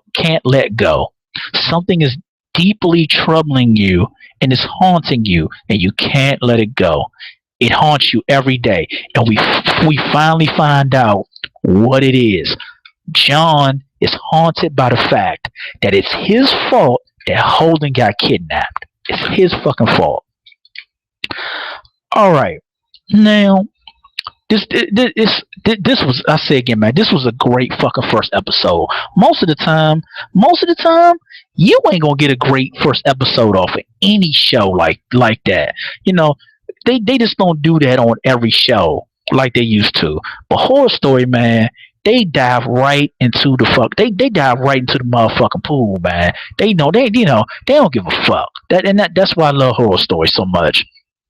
Like they don't sugarcoat. They don't hold no punches. So after that, okay, we cut back to present day. John and his wife, they in the dining room. John's wife is crying. John's like, what the fuck? John's wife is like, I keep thinking about Holden. I keep seeing your face in Holden. And I can't, what if this killer comes for us, John? What if this killer tries to get me or their little girl or something like that? John's wife is like, I want a gun. John dumbass goes, no, honey, no. You don't need a gun. No, honey, no gun. I'm like, man. I'm like, John, this is third time you pissed me off, man. It's third time, bro. It's third time. I'm about to smack shit out you, John. Why wouldn't you want to give your beautiful fucking wife a gun? His wife is beautiful as fuck. His wife is the girl from past. She's been on past seasons of Horror Story. She's been on Horror Story before. She's the beautiful blonde. She's the beautiful blonde girl with the nice blue eyes. I can't remember her name right now. It'll come to me.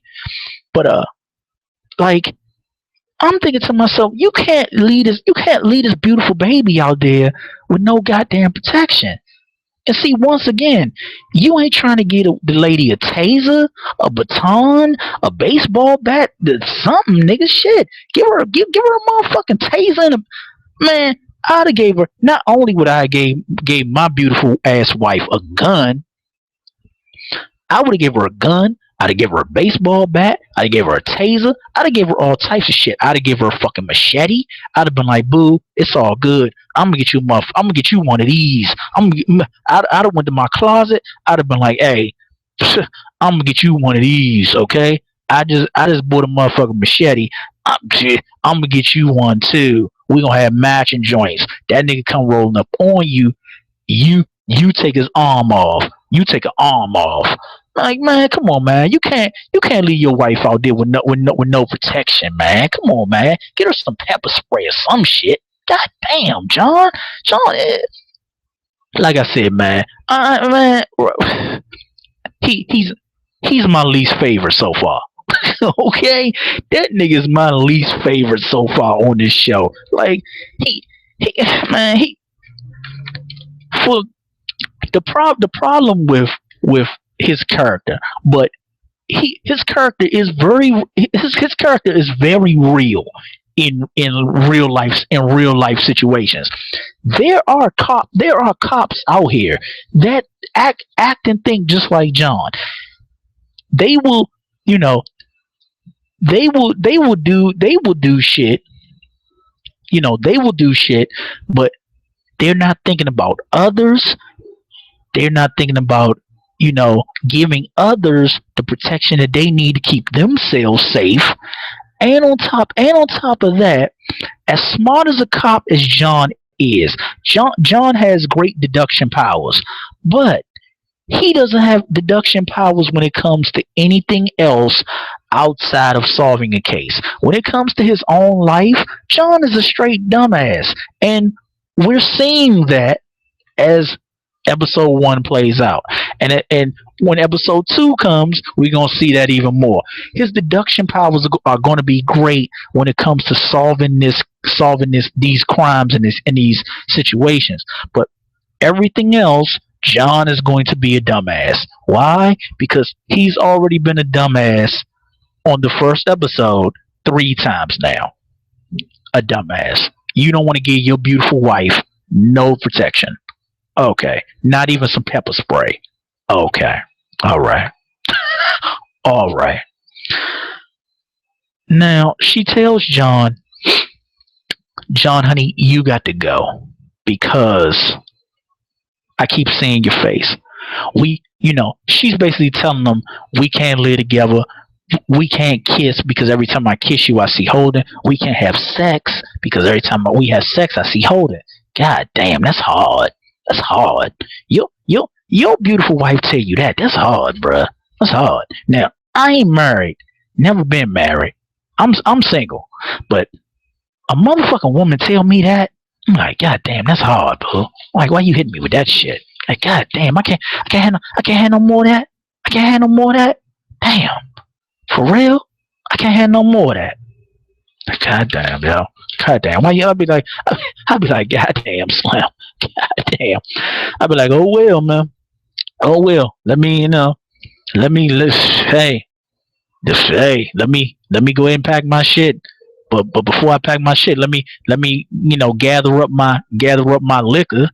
Let me take some wines too. Let me take some of this wine that we got up in here.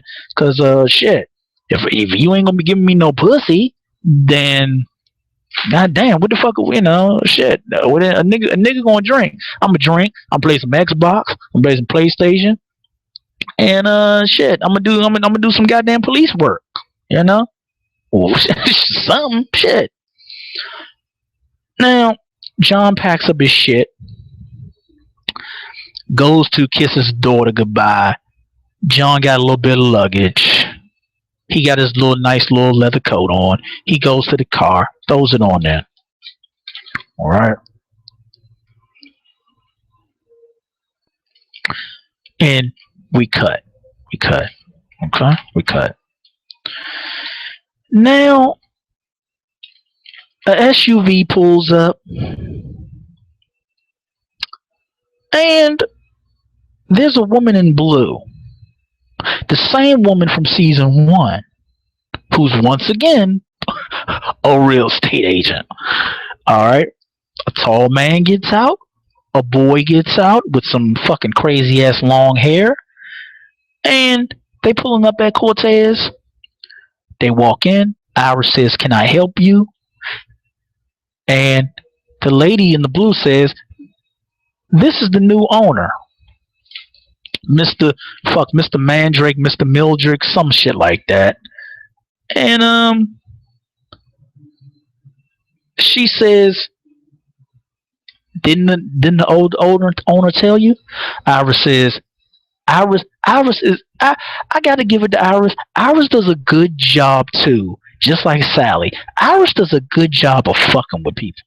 Iris does a good job of telling you what she wants you to know, and she does a great job of playing dumb when it's time to play dumb. But you know damn well from the shit that's already happened this episode, you know damn well Iris ain't dumb. Okay, Iris is devious just like everybody else in that goddamn hotel. Okay, but Iris plays it off very lovely, and she goes, "The owner, I've never seen the owner. The owner don't tell me shit. No, goddamn well, we know who the boss of the Hotel Cortez is." Okay? So, Iris plays it off nicely. They go all the way up to the penthouse suite. Boom. They go in the door. We see Bomber laying naked on the goddamn couch. Bomber laying naked on the couch. He's sleeping like shit. He ain't a morning person. I can't blame him either. I ain't a fucking morning person either. I ain't trying to wake up at 9. I ain't trying to wake up at 9 o'clock, 10 o'clock in the morning either. Fuck that. You know. So Bomber's laying on the couch. They kick it open. They kick the blinds open. Right then and there, I'm like, oh shit. Oh shit. I'm like, yo. Oh fuck. Oh. Sunlight. That nigga a vampire. If that sunlight hit him, he about to die. I'm like, okay, so Bomber's only gonna be right in there. I'm thinking way ahead of my goddamn time, way ahead of my time as usual. And I'm thinking if they kick open these blinds, that sunlight come through. Bomber's a vampire. He's gonna die once that sunlight hit his ass. And on top of that, he naked on the couch. So they kick him open. He doesn't die. I'm like, okay, all right, okay, all right. So sunlight doesn't affect these vampires. Is that what you're telling me? Sunlight has no effect on him at least. Okay. Then he stands up naked and he goes off. What the fuck are you doing in my room? God damn it! Who the hell are you people? So the lady in the blue goes, "This is the new owner, Mr. Mildred, Mr. Mandrake, whatever the fuck," and they now own the Hotel Cortez. So Bomber, he's mad as shit. He busts up in Gaga's room. Gaga's putting on makeup. Gaga ready to start her goddamn day. She's fully clothed, looking beautiful. I gotta say, she was looking good through this whole goddamn episode. I gotta say. So Gaga got her outfit on. She got her black heels on. She ready to go. Bomber storms in the room. He got on trench coat, underwear, and boots, and he's like, He's like, yeah. He's like, have you seen this? He's like, we've been bombarded. We've been bombarded. Then he says another sentence. Uh, he's like, yeah. Uh, somebody's trying to get us. Uh, I guess whoever they had an agreement with for that hotel, somebody has reneged on that agreement, or either the person that made the agreement with them, they got fucking too old and died. I mean, shit, it's an old hotel. So Bomber's like, now where are we gonna go? Where are we gonna live? And he's fucking pissed. That's all he's saying. Gaga is fucking chilling. She ain't paying. She hears the people. She hears the people walking into their room. She's chilling. Gaga just says, "Isn't this a little too early for you?" and and Bomber's still bitching. And he's like, "There they are." So they roll up on her. Gaga smoothly turns around. Let me get this out right now before the questions start coming in the chat. Gaga is my favorite fucking character so far in this show. So far in this show, she is my fucking favorite. Favorite. And you know I got my reasons why. Not only is she the best dressed on the show, but she is my fucking favorite. She is playing the vampire role how a vampire role is supposed to be fucking played. She's playing it like how Gary Oldman played it. That's how you play a vampire role. Gaga smoothly turns around, and then Gaga goes, Mildred Mandrake, I've been waiting for you. And it's like fuck yeah.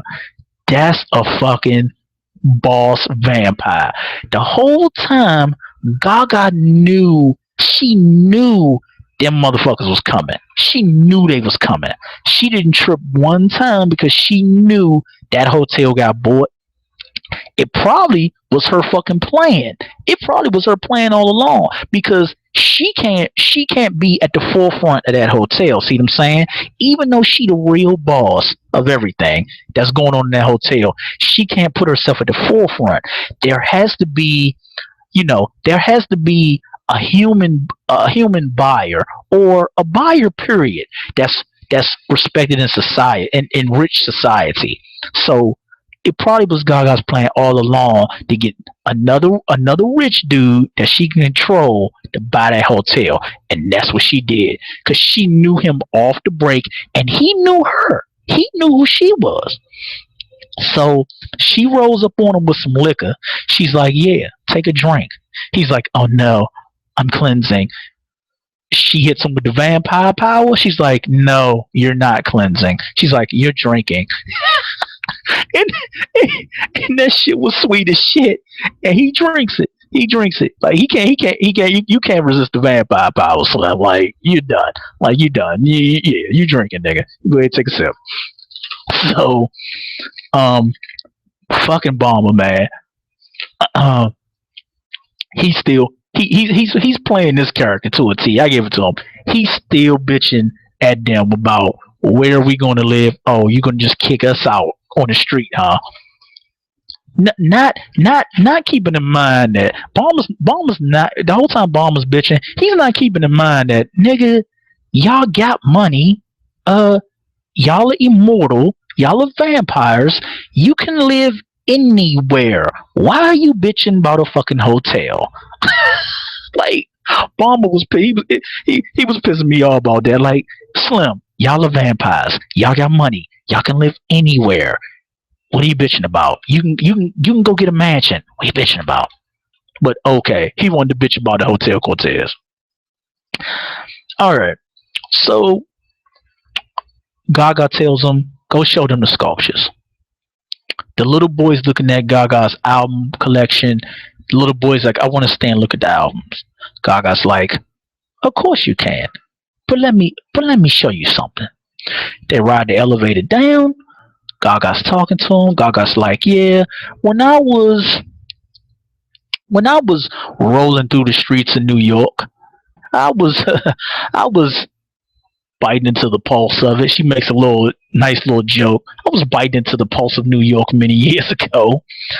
So the boy's being a snooty little brat. He's like, yeah, I'm not supposed to be talking to strangers. Gaga's like, oh, we not strangers, child. We gonna be very good friends. You gonna be. She's giving him a look like you gonna be living in my hotel. Oh, we ain't gonna be strangers for long, child. She's like, let me show you why this hotel is special. She knocks, boom, boom, boom, 3 knocks on the wall. The little boy's like, why is this little bitch knocking on the wall? Gaga goes, ah, pushes the wall in, and this shit is my second favorite part. I gotta admit, she pushes that fucking wall in, and man, it is fucking lovely, lovely. All white room, all white room, just like my room. You know, I got that all white room with them white walls, and everything is nice and crispy clean, just like I like it. No dust, no dirt, no nothing. Like neat freaks like myself like it. There's candy. No, I don't eat a lot of the candy that they had in there. Like they had in there. They had like fucking. No, it wasn't no chocolate. It was just candy, like gumballs and bubble gum and sweet tarts and Side Patch Kids, and it was candy up in that motherfucker. It wasn't no chocolate, so fuck that. Ain't no chocolate in it. I don't want none. So the little girl, she got a bowl full of fucking gumballs and shit, and all the it's all these little fucking vampire kids in a goddamn video game room sitting on this nice ass donut couch. It's called a donut couch, and they sit on this nice ass black leather donut couch. And that thing looked comfortable as hell. And they just chilling on it. They all got on fucking suits and they all got on like little suits and like little school clothes, but it's like black and white suits, real fucking crispy clean. Then they got these nice Japanese vertical screens. They don't have horizontal screens like we do here in America. They playing on these vertical screens, and they are fucking sweet as shit. It's only my second time seeing these fucking TV screens. But these long ass vertical jumps. They like shit. They like 7 feet tall, up and down. Not across, y'all. Not left to right. They up and down. You'll see if for those that have watched it, that watched the episode, they know what I'm talking about. For those of you that don't, when you watch the episode, you'll see what I'm talking about. But they up and down vertical screens, tight as shit. Pac-Man, all types of shit. Just doing it, man. Pac-Man, Donkey Kong, everything. All types of old school games.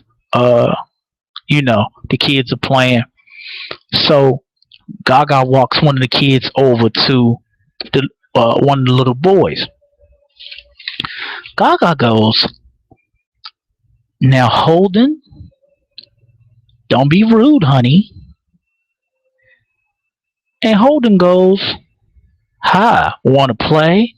And it's like, what the fuck? I wanna play? Like, what the fucking fuck?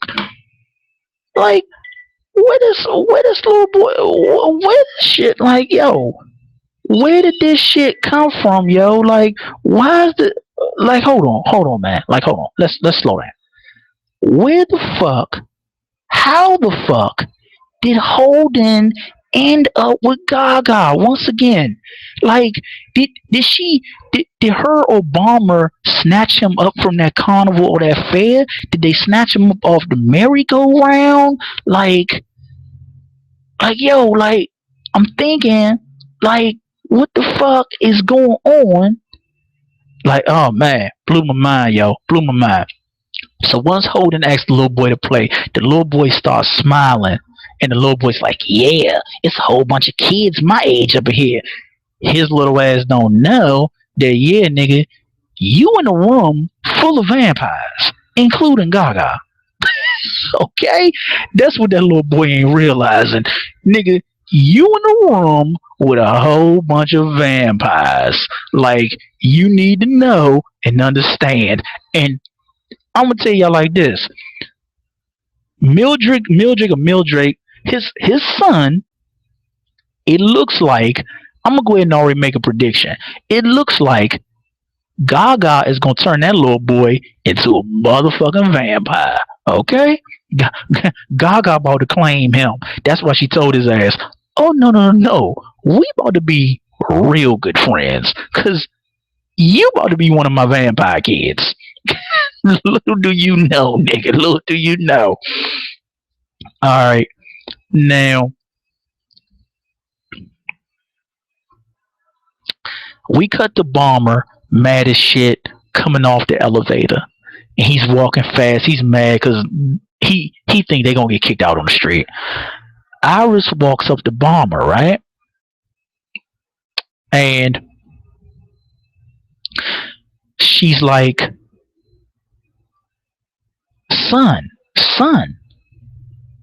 can we talk? Son, I need to talk to you.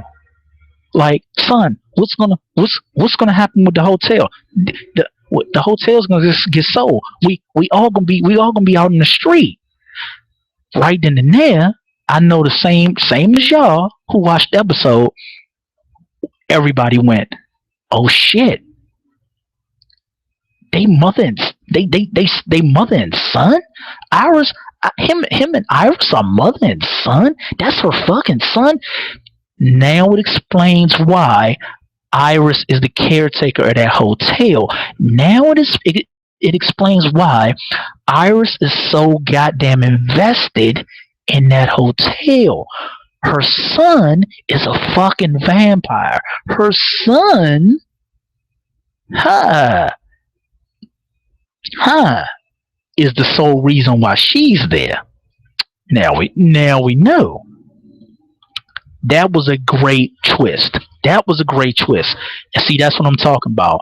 Horror Story does a great job of not making everything predictable. Because did we see that one coming? That they are mother and son? Hell no, we ain't see that shit coming. We ain't see that. Come on, y'all ain't see that shit coming. Y'all ain't see that shit coming. Now, Balmer then tells her, he gives her a little look and says, "It's time for you to let go, Mom." And I love that. I love that little part right there because he's saying to her, "Hey, look, I love you. You tried to keep me out of trouble. I didn't want to listen. I was a dumbass. I was an asshole. Now look at me. Hey, fuck it. I ended up dying. I ended up dying, or I ended up in a situation to where my ass got turned into a vampire. I mean, you can't hold on to me because I'm gonna outlive you." That's the beautiful conundrum of being a vampire. Even though you haunted by a demon that's inside of you that wants blood all the fucking time, that wants to kill all the time. And on top of that, you basically bisexual, because a vampire is bisexual by all intents and purposes, because a vampire will kill men and women. A vampire has no cut cards. A vampire don't have no fucking killing morals. There's no killing morals to a vampire. Now there's some vampires that have their rules, as we know from different vampire movies and TV shows, and how different vampires go. There are vampire rules. There's there are vampire councils and all this other shit throughout the world that they adhere to. But Balmer is telling her, "Hey, look, you can't ride with me." He's basically telling her, "You can't ride with me unless you're trying to become a vampire. You can't ride with me. You gotta let me go because I'm going to outlive you." That's just the factuals. I'm a vampire. You a human, and Mom, you getting older. Okay, by the looks of it, She's probably a lady. She's probably a lady in her 60s. She's probably a lady in her. Iris is probably in her 60s. So he's trying to tell her like, you gotta let go, cause if you don't, you gonna pretty much die looking after me. And I mean, that's probably what Iris wants to do anyway. Like Iris is it seems like she's one of these mothers that she's just doing what she's doing in this hotel because she wants to uh you know she wants to stay with her son so bad. She wants to, you know uh she wants to keep pounding and try to reconnect with her son, which is cool. So then we cut to 94. We cut to 1994, Santa Monica. We see that Sally and Bomber are walking together. They know each other, and they're going into Cortez. Bomber does not look like his new self. Bomber looks like shit. Bomber's a fucking junkie. His face is all dirty. He's all dirty. The clothes are all dirty. Bomber looks like shit. Sally always looks like shit. She always looks like shit. But she ain't a ghost right now. It's 1994, y'all. God damn it. Alright, so Iris is watching them from the car. They go into the hotel. They get a room. They shooting up. Sally's shooting up that heroin. Bomber's ready to shoot up that heroin.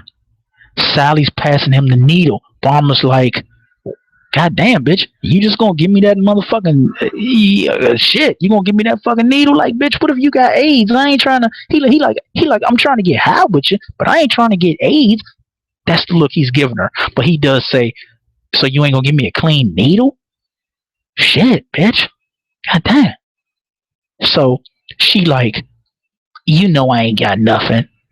Like, no, we don't know your fucking ass ain't got nothing. Have you looked at yourself in the mirror lately? You look like shit. But okay, Bomber takes the needle. He shouldn't have took the needle, but he took it. He gets high with it. He's out on the bed. He's fucking done. Sally's in the fucking bathroom, like doing fucking stupid, crazy shit. This bitch in the bathroom, smearing makeup all over her face and yelling at herself in the mirror and going fucking wild. Iris is banging on the door. She comes in. Sally lets her in. Sally's like, "What, bitch? What? What? Why you? I was high till you ruined it." That's what she tells her. I was fucking fucked up till you ruined it. I sees that Bomber's on the bed. He's out. He's overdosing. He took too much shit. Sally says that. Sally says he's been trying to keep up with me for a long time, but he can't keep up with me. Sally, her mean ass then leaves the nigga on the bed to die as he's overdosing and dying. Iris is like, call the cops, call the ambulance, call something. Sally fucking shady ass goes, no, I'm not calling anybody. Walks out, and is just like, she's like, yeah, I'm gonna leave this nigga to die. So that lets you know what type of fucked up person Sally was when she was alive. Sally was going to leave Bomber to die, and if Iris didn't follow her son to Cortez, nobody would have known that Bomber was in there. Bomber would have died in room 64. Nobody would have known. What we do know is room 64 has I'm in the shower. Room 64 has a lot of shit going on with it. Room 64 has things that it's so much shade shit, so much dirt that's going on in room 64 that room 64 has now become its own fucking entity. That's what's making this so fucking good. This shit, like, it's giving. I see that some of you are saying, MG, I'm getting kind of a Shining on steroids feel. Hell yeah. Same feeling I'm getting. I totally fucking agree. Hell yeah. That's what we getting here. We getting Shining, but we getting Shining on motherfucking steroids. We getting a hotel story that is so good right now. And the beauty is we got 9 more episodes, people. We got 9 more episodes. We don't know where the fuck this gonna go. Now with the Shining, for those of y'all, not for y'all youngins out there. Y'all youngins want to lie for the Shining, but for the for you youngins that want to go check the Shining out, though, go ahead and check it out. Go ahead and check it out. I'm not hating. Ain't nobody making fun of you, but go check it out if you don't know what we talking about. But for my people out there, if you in your late 20s, mid 20s and up, okay. I figure some of y'all have seen The Shining. All right. American Horror Story is giving us a hotel. They're giving us a hotel in the city, and that's the beauty of this. This is a hotel in Cali, in the city, in the heart of the mix. Shining was not. Shining is a big mansion hotel, isolated from everything, isolated from civilization, and on top of that, there wasn't a steady flow of people coming into that hotel. See what I'm saying? The Shining is way different from what they doing with Horror Story. Horror Story has a non-stop steady flow of characters, people that are coming in this hotel on a constant basis that are just finding out shit because room 64 is so fucked up. They haven't even showed us what's going down in all the other rooms. So far, they've only shown us 2 rooms, just 2. The room where the girls cut the mattress open and a fucking man came out, a blonde man came out of it. All right, and room 64, where everything is just fucking going down in that room. That room is fucking cursed like a motherfucker. All right, now back to Sally, Iris, and Bomb. Once Sally walks down the hall, Sally's fucked up. She has shit walking down the hall. She can't even walk. She's stumbling and shit. She gets to a window. She's looking out the window. She's looking at the sunlight. All of a sudden, you hear, oh, boom, oh, oh, boom. That's the sound of Sally trying to catch herself and her heels knocking up against the goddamn windowsill. Why? Iris has just pushed Sally out the fucking window. Sally is plummeting and falling to her fucking death. And she's like, that's how high up they are. They are, because it's room 64, so they high as shit. And Sally's just like,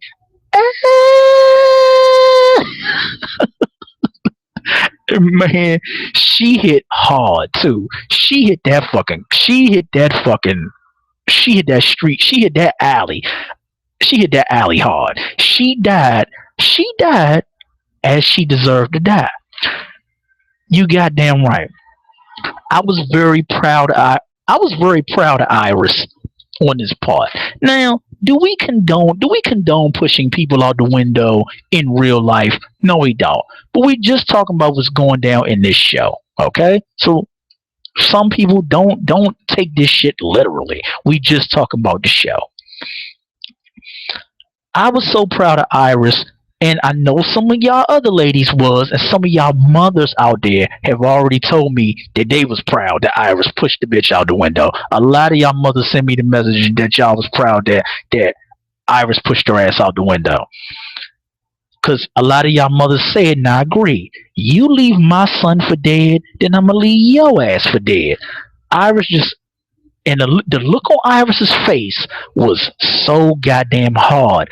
Iris was like, "Bitch." The look on her face was that Kathy Bates mischief face. That motherfucker, bitch, bye. And she just woof with one fucking arm. She just pushed Iris out the fucking window.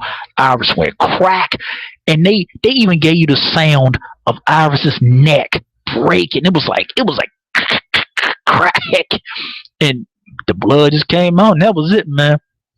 And Iris just turned around, and Iris put her head down because Iris started feeling bad because it probably was her first time killing somebody. It probably was her first time killing somebody. It probably was the way that Iris was acting because Iris started to cry and she had her head down. But at the time that she pushed Sally out that window, she had no remorse. Iris gets back to the room.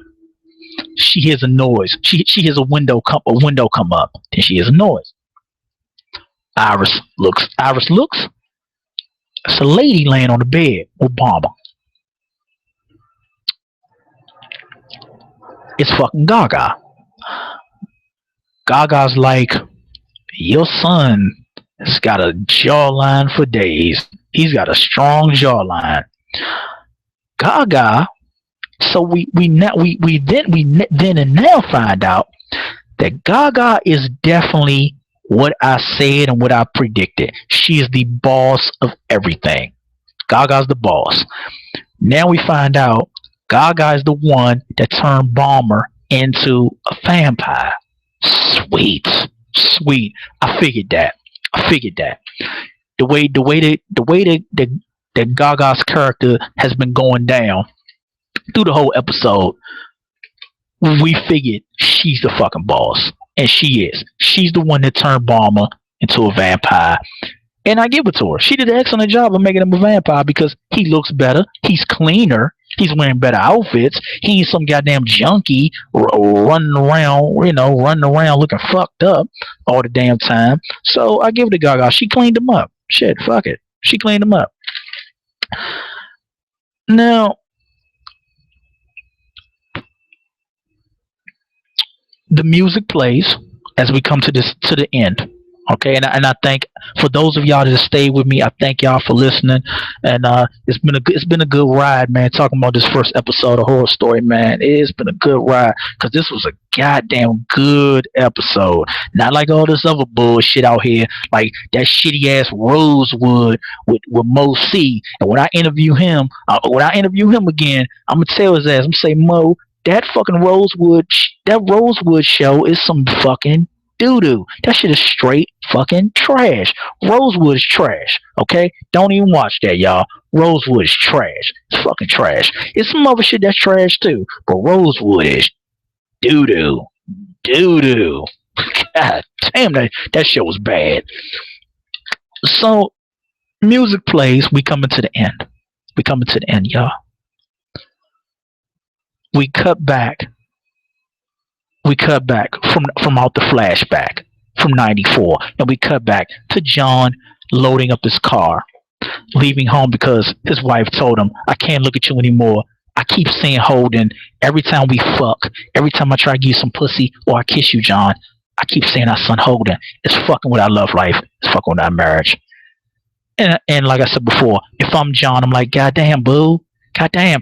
Every time we fuck, you see Holden? Every time? I can't get no pussy because you keep saying Holden? Goddamn, bitch. I need some pussy. What the fuck are we married for if we can't have no goddamn sex? I need sex. I need sex every day. I ain't with all this sex once a week, sex once every 3 weeks, sex once a month. I need some of that good, sweet pussy every day. You too beautiful not to be having sex with your husband. What the fuck is you doing? What the fuck is you doing? God damn, y'all. shit like that make me proud to be single. Cause I fuck that shit. Fuck that shit. I can't be married and you telling me I can't have none of that pussy. I'm so happy to be single right now. Now John hops in the car. He goes, where? All the fucking hotels in California? John goes, where? John goes to the fucking Cortez, y'all. He goes to the Cortez. Iris already know you a cop. Why the fuck you going to the Cortez? You ain't got no other places to go? Okay then. Like I said, John is my least favorite character. Now y'all see why. That's four fucking things in this one episode that John did that I ain't fucking with. John, like I said, outside of his job, John ain't got no fucking common sense. But okay. John goes to room 64. He lays his stuff down. The music is playing. The song that's playing is Hotel California. It's playing, it's rocking, it's pumping. It's doing what it's do. Okay? John sits on the bed. He's thinking about some things. He lays on the bed. Boom. Cut the fade. Episode's over. Now, this lets me know, this last scene as episode 1 ended, this lets me know that John is gonna see some shit. He gonna see some more shit because now he's living in Cortez. John is gonna see so much crazy shit now that he's living there that is gonna blow his mind. He ain't gonna know what the fuck to do. He ain't gonna know what the fuck to say sometimes. He's gonna look like even more of a dumbass. Even though, like I said, the one thing I will give him, his deduction powers are good. He got good deduction powers. He just doesn't apply them to his fucking personal life. But okay. He's staying there. He's going to see some wacky, crazy shit. And as we saw in the upcoming episodes, they showed us there's going to be a party there. Not only that, Sally's going to go fucking absolutely bonkers. Angela Bassett's coming. Some other people are coming. And yeah, man, shit is definitely going to get crazy. Will John finally see that Holden has become a vampire? And if he does, will Gaga kill John, or will Gaga kill his wife, or will Gaga kidnap his daughter?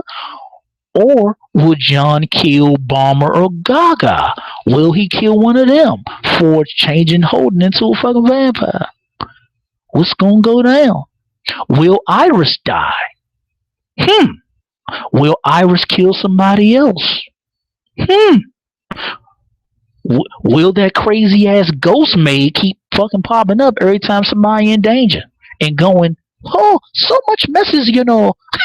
I mean, goddamn, it's so much shit that can go down, man. I mean, they showed us a little bit of what's gonna go down for the future episodes, but man, that's one thing about these motherfuckers. You can't trust their upcoming episode scenes because they got shit. They got some shit. Trust me, horror fans. A horror story, they always got some shit for your ass. They always do. Always do. So it's gonna be a good season. It's gonna be a good ride. Damn, I can't. Oh, I can't wait till I can't wait till Wednesday night. Can't wait till Wednesday night. It's Saturday morning right now, but man, I can't wait till Wednesday night. Well, it's Friday night, Saturday morning, you know. But god damn, I can't wait for episode 2, man. We get into it. Hey, for those that want to be a part of episode 2 and ask me some questions, come on in. But you gotta send me your messages. Send me your messages. Send me your questions so we can get right down to them. Or if you want to join in the live chat, for the people that are in the live chat right now, they did it. They came in. They made it. It wasn't a lot of people. It wasn't a lot of people in the live chat, but for the little bit of people that joined me tonight to talk about this, to talk about what the fuck we love, this horror story right here, man. I thank you. For the people that want to be in episode, that want to join me for episode 2 and episode 3 and all that other shit down the line, hey, you always welcome to join, but you have to send you have to send your Google name, your email, your email address. Send something so you can get on up in here. You get on up in here and have a little conversation with me. All right, man. This was a good live. This is a good live show. American Horror Story. Episode 1, the new season, Hotel with Lady Gaga. Oh man, it was good. God damn, it was good. And like I said, man, Gaga was looking good, man. She was looking good for this episode. This is definitely one of the best situations where I seen Gaga look like a actual woman all the way through. She looked like an actual beautiful woman all the way fucking through.